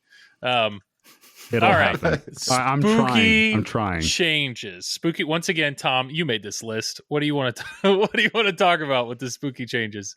Well, first of all, we know that Bowen is not a part of Spooky anymore. He made a post about it. He made that very clear that he is in no part associated with Spooky. He's had no part in Halloween or Ultraman. He's thrown out some ideas. They've not used them, and that's that. So that's that. Dennis is shaking his head, so he's confirming. Yep. All right. Yep. I mean, what can you say? It's very confusing why they wouldn't use Bowen. For me, it's confusing. Now, obviously, I don't think it's a situation in which they just said, "Hey, we don't like your rule set or your suggestions that you're making." I think that they already had it in their minds that they weren't going to go that direction. Which, to be honest with you, after playing Halloween for I think about 6 or 7 hours at this point, I think it could use a little Bowen direction. Are you sure? Maybe you need to put some more time on it. Yeah. No, Dennis, I will not do that. Have you taken the glass off and found all the switches yet? I will let you know right now. But it's a dream theme of yours. No, here's my review of Halloween, Dennis, that I can give. I would rather be stuck in a room with David Dennis, and I'd have to have a conversation with him for 1 hour straight. I would rather do that than play Halloween. Did you know, again right now, Travis, that the Halloween there are 3 Michael Myers hiding behind 3 hedgerows, just like he did in the movie? I did. Yeah, it's perfect. I mean, it's really immersive in person, especially when the little Michael Myers is like a little mini me, just kind of just playing peekaboo. You just see the top of his head, and he's a serial back. killer, but 1/8 the normal size. So, and it's only half of him. It's only the upper half of the serial killer. But so here's what's funny, Joel. I played, and I know you guys are going to totally judge me for this, but you know what? Screw all you guys listening to this and judging me right now. We're no only one's here judging. for support. No, I played Halloween today. What? As a matter of fact, again? Oh, do you have one? No. For somebody who doesn't like this game, you sure play it a lot. Yeah, you're on vacation going out playing Halloween. This is getting deep. So here's why We're I not did it, judging. guys. We're not judging. Because there's a new code out. Oh. Like, okay, new code. I'm going to try it. I want to see what happens. This game survived it, right? It didn't brick out the game. So I was like, surely they fixed all the exploits and everything. So maybe it's a new game. I started playing it. I shot a couple of shots. And I just said, holy shit, the exploits are still there. And so I just, and I just gave up after one ball. So did you see anything new? I mean, was there anything changed that you saw? I mean, there was more video clips on the LCD screen, but again, just like that's we talked been a about, big demand item from the pre-order folks that I've seen. I guess technically Halloween would kind of buck the trend because it takes so damn long for the ball to get back to the flipper. You could watch the whole LCD screen, I guess, now that I think about it, but I mean, I don't know. I felt like it didn't really add anything to it, and the exploits that are in there scoring wise are still blatantly in there. And is it still center ramp all day? Oh, yeah. At one point, I was hitting combos on the center ramp without it showing combos, but I saw the score going up as if it was happening. So, yeah, it's so weird. It's like almost that the way that they're coding Halloween, it's like they looked at what Mandalorian is and they said, yeah, we're going to do that. And they just took that idea of just going up the middle all day long, and the Foundry, which is, I don't know what they call it on Halloween. Is that where you turn in your blood? Yeah, you turn in your blood, and you got the choice between 2 million, 3 million, that was my or 4 favorite part million. of the film was when Michael Myers went around filling buckets with blood and just hauling them to the pawn shop. Went shopping with it, going into the pawn shop and being all like, I want to trade this in for an axe. Or two? Do you want 2 axes or 3 axes? Yeah, exactly. So can I have flamethrowers so I can burn all my? Oh wait, sorry. I definitely had some big time decisions whether or not to cash in 2 million, 3 million, or 4 million. So I know is that the pick? that was like the pick. So I know it'll shock you guys. Which one did you take? I went with the 4 million. I went with the plus EV strategy, and then I just kept going up the middle. But yeah, it's still there. So once you open up the second upper playfield, all you got to do is just trap up and you just butt pretzel all day. I'll just like in my pinball notes I have on it, it literally just says butt pretzel all day. So yeah, it's just like 1,000,000 points each time you do that. And my hand got tired after about 30 million, and I was just like, I'm good. Did we just go through the tournament strat? Is this a second triple combo that we're in? Yeah, we're in right now. So I don't want Dennis to leave. Oh my gosh. So yeah. Well, what's frustrating about that game? So I'm sure they can code their way out of the design. I'm sure that they. Dennis I don't know. No. I'm trying to be positive. I still haven't played it. I still haven't played it because it was up in like some special hotel room where you needed a secret knock at Expo to get to it. So I didn't get to play it. Isn't it a donkey kick? Isn't that what Zach does to get in the room? I don't know what Zach does. He calls me at 2 a.m. because he wants to recount some debate he had. And I'm like, I answered the phone. I just hear, I just hung up. That wasn't Zach who was yelling. It was someone in the background. Oh, it could have been like him drowning in that fountain. Well, I answered because I thought maybe it was an emergency. And then I looked at the clock and I'm like, he better be dying. And then it was clear that he was not. And so I was like, I'm not even going to talk. I'm just going to click the hang up and I hope he gets the message. And he did. Thankfully, he did not call me back. Yeah, we're not trying to be those guys. We're not trying to be those guys that's just tearing apart. We don't try and let people drown in fountains. I would normally intervene. That's just mean. True.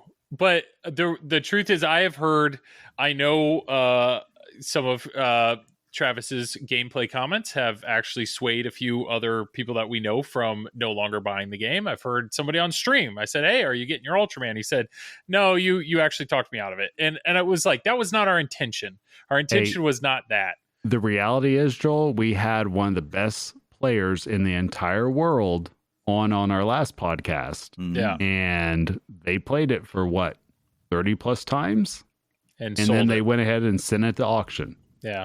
And so, I mean, I won't because I don't know if they've been real public about it, but I know one of the TPN streamers got Ultraman, I think it was, unboxed it, streamed it. It's already planning to sell it. So, I mean, it is what it is. I mean, yeah, that's one of the things about doing commentary in the hobby is sometimes you say things that aren't going to and hey, there are going to be some people that will still love it. And that's the great thing about pinball is you don't have to like what everyone else likes. You can go your own way. Some of us own street level games and we just have to look past the haters like Tom. We just got absolutely. We got to just do our hoops and be happy about it. Our world with no wizard modes and all hurry ups, and we just have to make do with that and not have paragons where you can't even play the left side of the game.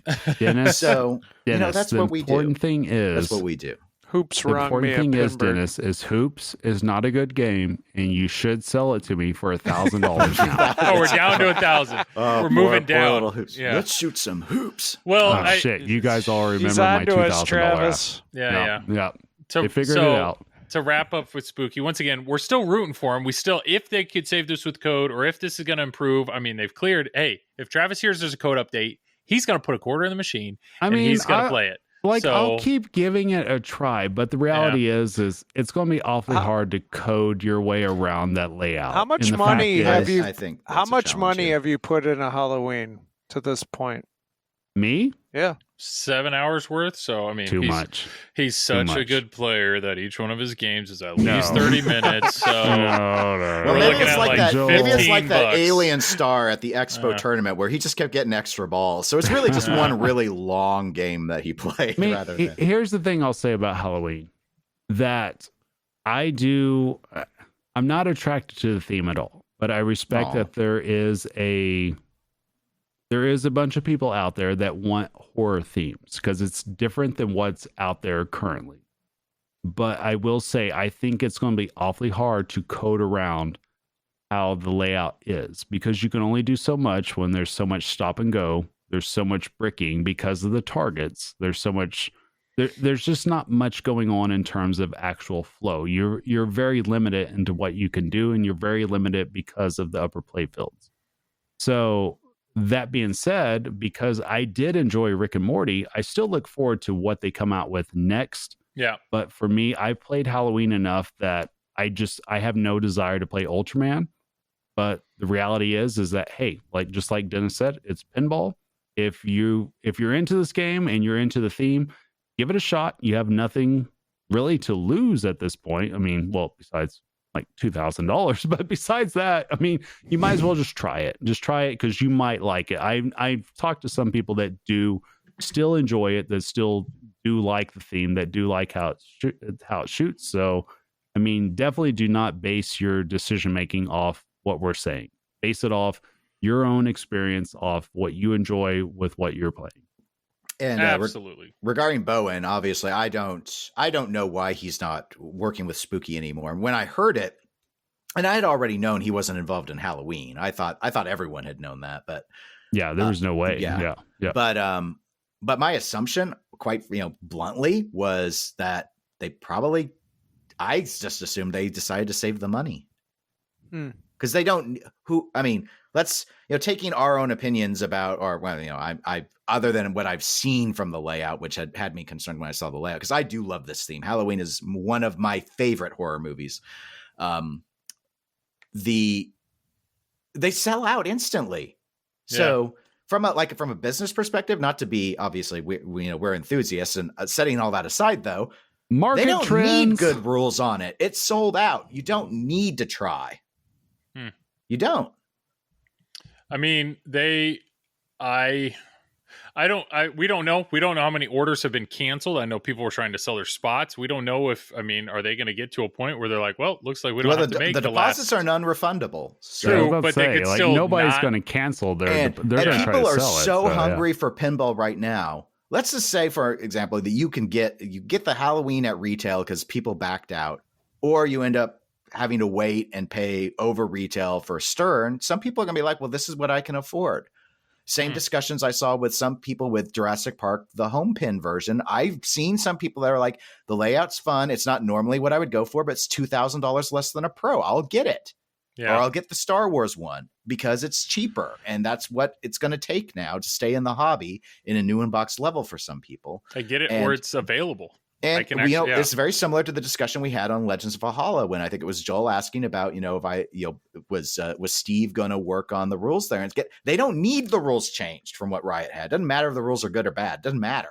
They're going to sell their over 300 of it. Obviously, maybe they don't hit the 500, but they're doing more than they thought they would need to do. So again, it's like you don't need to make it great. You just need it to sell from a business perspective. And right now, pinball's so hot. I'm not sure you can there are people that played Thunderbirds that are still willing to give Spinal Tap a chance. There ain't no standards anymore, guys. People will just buy anything right now. It's like crazy pills style stuff. So in that regard, why not? If you're a manufacturer, why not just lean into that and be like, let's just go for the ride. And if the mood changes and rules become important again, we can worry about rules. And for those of you who only buy off of rules, well, you can go with another manufacturer that it's still doing what you want out of it. So, well said. That's all I can say. Well said. Finally, somebody that knows what they're talking about on this podcast. Dennis, thank you so much for covering for Joel, Tom, and myself. So what you're saying is to wait until the code is done to buy the game. Well, on Halloween? Yeah. Will the code ever actually be done, Tom Graf? Probably not. Yeah. It sounds like, But the problem this is what nowadays, we talked about from the get-go. Unless you buy the game right away, you're not going to get it.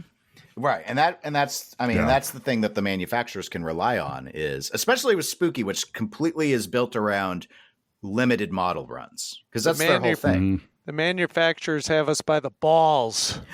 They do. By the pretzels. It is a crazy thing, though, because we talked about this a few episodes ago, that it is insane that we are, and I'm guilty of this, that we're all willing to pay. Well, Dennis is like the only one not guilty of this. I haven't bought a new inbox since 2019. Exactly. So, Tom, you and I are guilty of this, that we're willing to pay X amount of cash for something that is not fully fleshed out yet. And where the prices are going, I'm quickly beginning to have an issue with that. Are you only quickly beginning, Travis, or you're not buying another game again? Well, except Rush, because it is your new dream theme now that you've had all your other dreams satisfied. Well, that's Tom. Yes, I know, but could it be you as well? Well, no, because I was born in 1984 and I'm not a 70s baby like Tom Graf. Yeah. I thought Tom was like 22. Well, Tom might be 26. Tom, are you Raymond's age? How old are you, Tom? No, don't answer that. I don't want to know. You'll ruin the mystique. Don't say it. But no, so, I mean, it's one of those things, though, that I find myself quickly wanting to know where is the code at for the game that I'm getting, because I want to be able to play a complete game, because one of the things that for me absolutely sucks is when I get a new in-box game and then I get to a certain portion of the game that I feel like it's not coded in properly, or there's nothing even there. I mean, like Ghostbusters, I ran into that to where there was no wizard mode at the time. And so I think that finally, I don't know, when did Dwight finally put that in? Like 2 or 3 years after the game was released with whatever wizard mode he had put in there. So I don't know. That's where I find myself, that if I'm going to pay out $7,000 to $10,000 for a game, I want it to be a fully fleshed out experience. But the problem is the way that 2021 prices and everything's working in demand, I don't think that's even possible anymore. That you can do that from an LE standpoint or even from a premium standpoint. I think the only way you can do that is for like a pro that might be a year to 2 years down the line once it's fully fleshed out. Yeah, I mean, depending on the manufacturer, it does, to me, feel like, for example, Stern has gotten better about doing code. I don't know necessarily about getting to final, but coming out in a more complete state than it used to be. Or, in cases where maybe you could say Godzilla isn't, cities aren't really in yet, sort of stuff. But still, the layout's enough, it wins people over. Actually, that does remind me, the only thing that really surprised me about Halloween was how not far along the code was, given Bowen had been working on Rick and Morty. He wasn't working on this game. They had this whole time period to, I thought, work on the rules. And I was just really surprised at how not far along it was when they finally launched, because it's a new crew, right? It's different group that was working on this. So they had 18 months to get going with it. Yeah. I don't know when they finished the layout though. So obviously there are a lot of blanks that I'm just sort of, my brain fills in without knowing anything. Yeah. So those are guesses, and they've admitted this is new. Like, this is, the guys that made Halloween are all new. They're all new to this. Mm-hmm. So, and that does and explains a lot too. It does. I think it's a direct reflection upon who's behind creating it. I think that's just the bottom line. Anything that's put out, it's always a reflection upon who's putting their blood, sweat, and tears into whatever it is that they're doing. Yeah. Good point. And I know we can discuss this. We could continue to discuss it, but I see, we're at 2 hours, and I do know there's one segment that we do put our blood, sweat, and tears into. There's your transition, and it's really the only thing that keeps people listening this long. Don't worry, Dennis. We have podcast. We have an intro song for this as well, but we're gonna roll right into. The look on Dennis's face is classic. We're gonna roll right into Tom Talks, and so Dennis, you have this time to think of your prompt. This is where, so here we go. Last intro of the night. Here we go. Tom Talks. He's got something to say. Tom Talks. He's got nothing to say. Tom Talks. Tom Talks.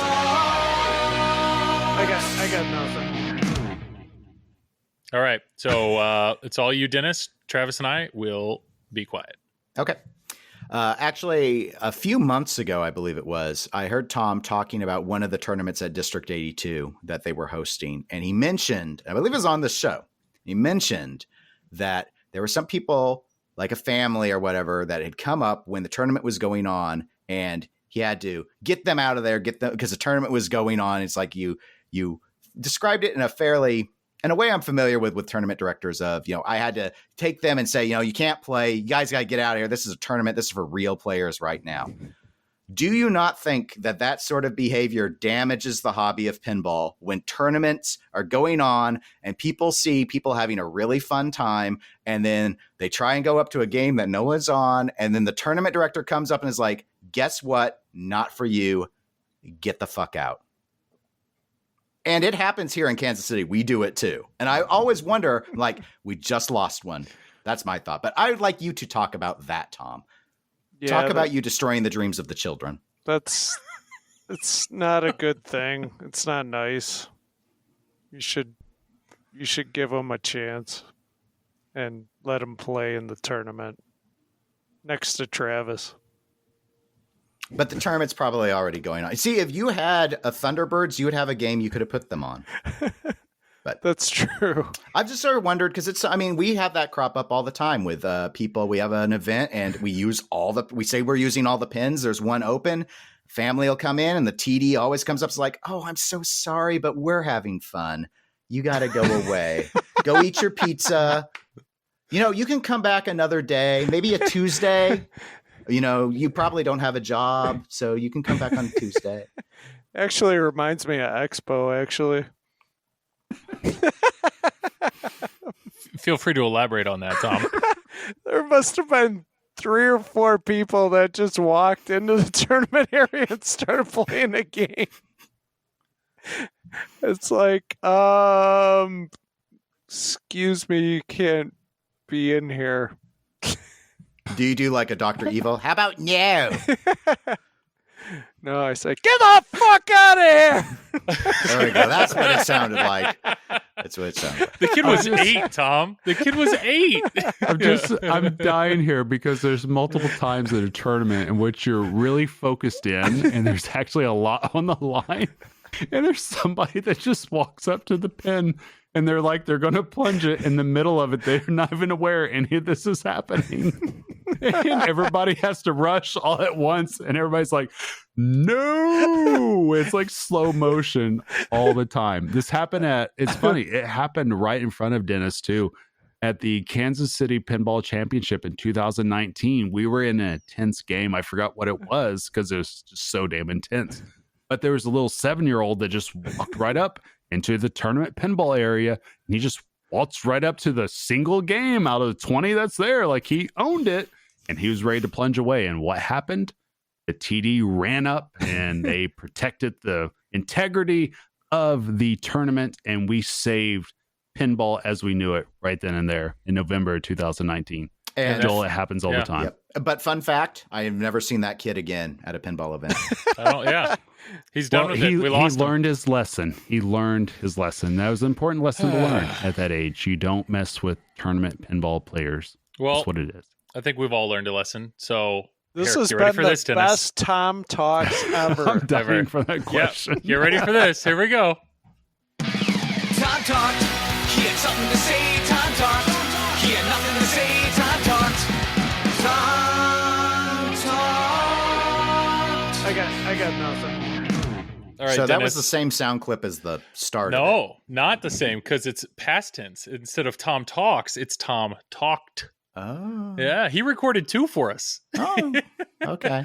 Yeah. Boom. But I'll tell you right now, we're done. That's it for sound clips. We are done with sound clips. Unless there's one you want to hear again, I can hit the button. So just let me know. But you don't have outro music? No, we don't. We should get on that. If somebody wants to... Shit! I knew we forgot some this whole time, guys. All right. If you want to send your outro music... Send it first to Eclectic Gamers Podcast. Have Dennis screen it for us. Yeah, I need something. But I got a follow up on the sex toy thing. Oh boy! Oh, did you? For those that don't listen to the pinball show, I mentioned that in Eclectic Gamers we got an email telling us about a new sex toy integrated video game and wanted to know if they would like to send us samples of the sex toys to play with the games to do a review. And I got a follow-up yesterday saying, hey, we haven't heard back from you, Dennis. Would you? And I think you need to clarify where in the line of reviewers you're going to be. If you're number 1, that's fine. But if you have to pack them up and send them to the next Tony was guy. assuming the worst. Surely they were going to send us brand new toys, not the review model. So wait, is this a game? Yes. Can you say yes and send it to Zach? Zach was sad that he didn't get it. Didn't get an email like that. Yeah, no, in terms of what it's called, because I have it right here because I only just deleted it. Well, we're rolling right into plugs, so plug this company. Go for this it. This plug is this is what the email says. Plug. Hi, Dennis. I like where this is going. Yeah. Hi, Dennis. Thought you might want to mention this in an episode. There is a new RPG game that stands for role-playing game. So I don't know why they said G twice, with integrated and interactive Bluetooth-controlled sex toys. The game demo was just released on the largest adult gaming platform, nutaku.net, not safe for work, and is the first of its kind. Seriously, gaming history in here. In fact, want me to set you up with a sex toy and game access to try out / review to talk about on the air? It would be a really fun episode. He underlined that part. The game itself, called Wildlife on nutaku.net, is integrated with an entire line of sex toys, marking a brand new stage in gaming tech, especially not safe for work games. Yes, the game has been described as unapologetically X-rated and leads players through wild encounters. It is an action game where players guide characters Maya or Max through a lush planet that holds dangers at every turn and, of course, immersive sexual experiences. Trust me, this is like nothing you have ever experienced before. It's a third-person action-adventure game similar to the likes of Uncharted, perhaps the highest quality game on the Nutaku platform. You'll definitely want to see it. The game supports an entire line of integrated toys. Here is an awesome game trailer. Trailer is linked. At the very least, may I send you more information / answer any questions you have so you can talk about this news. P.S. It will be interesting to see which characters get played the most, since 1/3 of users on Nataku are female. Wow. And you're saying you deleted that email because I think Travis has been typing on his iPad the whole time. I think he's trying to find I'm trying to sign up for it right now. Yeah. So if you get an email from Andy, that's who emailed me twice about it. Wait a second. You can be. Oh boy, he's invested, guys. He's investigating this. There's like female lioness or cougars or something walking around. Well, cougars are very common. Yeah, especially in Oklahoma. yeah. Tiger King. What? Enjoy Season that 2 pub coming out crawl. pretty soon. Yeah. There we go. What are these? Are these like lions? Like human lion? Like what do you call those? Like anthropomorphic Yeah. lions? I haven't checked the trailer. Tony checked the trailer and he's like, no, we're not going to review this. Yeah, this trailer's legit. I just watched it while you were talking about it. I mean, it has romance, it has combat, it has survival. Oh, wow. What else do you want? This needs to be a pinball theme. I mean, come on. Lord. Let's go. Well, 40,000 a unit. Yeah. Distributors can sell whatever they want. Yeah. It would probably sell. Just put that sparkle powder coating on there. My point to bring that up is don't send me your sound clips because I'm going to lose it with all the review requests I get. Oh yeah, he's flooded with show, emails. Yeah. I mean, I'm actually pretty worried for this though. It only has about $80,000 for their Kickstarter with 9 days to go, and their goal is $286,043. Wow, they're very specific. That's why they need Dennis. They need is. Dennis to review it. Plug it on his podcast, and the orders will come flooding in. Clearly, I think that was the hope. Yeah. Well, speaking of your podcast, we'll wrap up here with plugs. Dennis, you go first. Plug away. Sure. Whatever you want. People can always listen to me over at Eclectic Gamers Podcast. You go to eclecticgamers.com. We cover pinball and video games, me and my co-host Tony. And then a lot of people probably already know, but Zach Minnie and I host the Pinball Show on the Pinball Network. He hosts it every week. I do it every other week. And so you can always just go to the Pinball Network to find out about that show. Awesome. Tom, plug away. Oh, wow. I get to go. I'm Fox Cities Pinball. You can find me on Facebook and Twitch and YouTube, and Dennis just left, and Instagram. Plugs are done. And Fox Cities Pinball. Yeah. All right. Travis, go for it, man. Sorry, I'm still looking through this wallet. I haven't seen you pull out a credit card yet. He hasn't pulled out a credit card yet. So. It says dive into and explore you are diving over 1,006 positions, animated and high detail, Joel. How can you not be 1,000. interested in that? That's like 998 more than you know. Yeah, exactly. It says 1,006 positions. I'm like, holy shit, I only know 2. Yeah. Let me know. Okay, anyway, so... You guys can find me on YouTube at Marv Loco. You guys can also find me on TPN at Triple Drain, which this is what I'm on right now. So it's very awkward. I'm plugging my own show that you guys are currently... You're plugging this show. You're doing a great job. Yeah, I just realized that. So, thank you guys so much for getting to this point. I appreciate you guys listening for 2 hours. Hopefully your 2 hours have been awesome. Yeah. You guys are awesome. Love everybody here, except for David Dennis, of course. Yeah.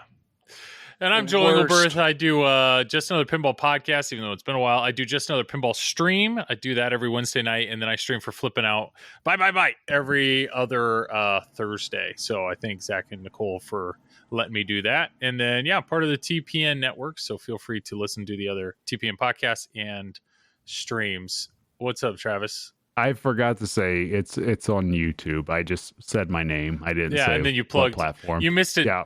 Dennis, he plugged our podcast, which we're doing right now. It was brilliant. Yeah, I kind of screwed that up. Yeah, that happens on a lot of podcasts where they're like, you can subscribe on Stitcher, iTunes. It's like, if they're already listening, they probably are. Subscribe.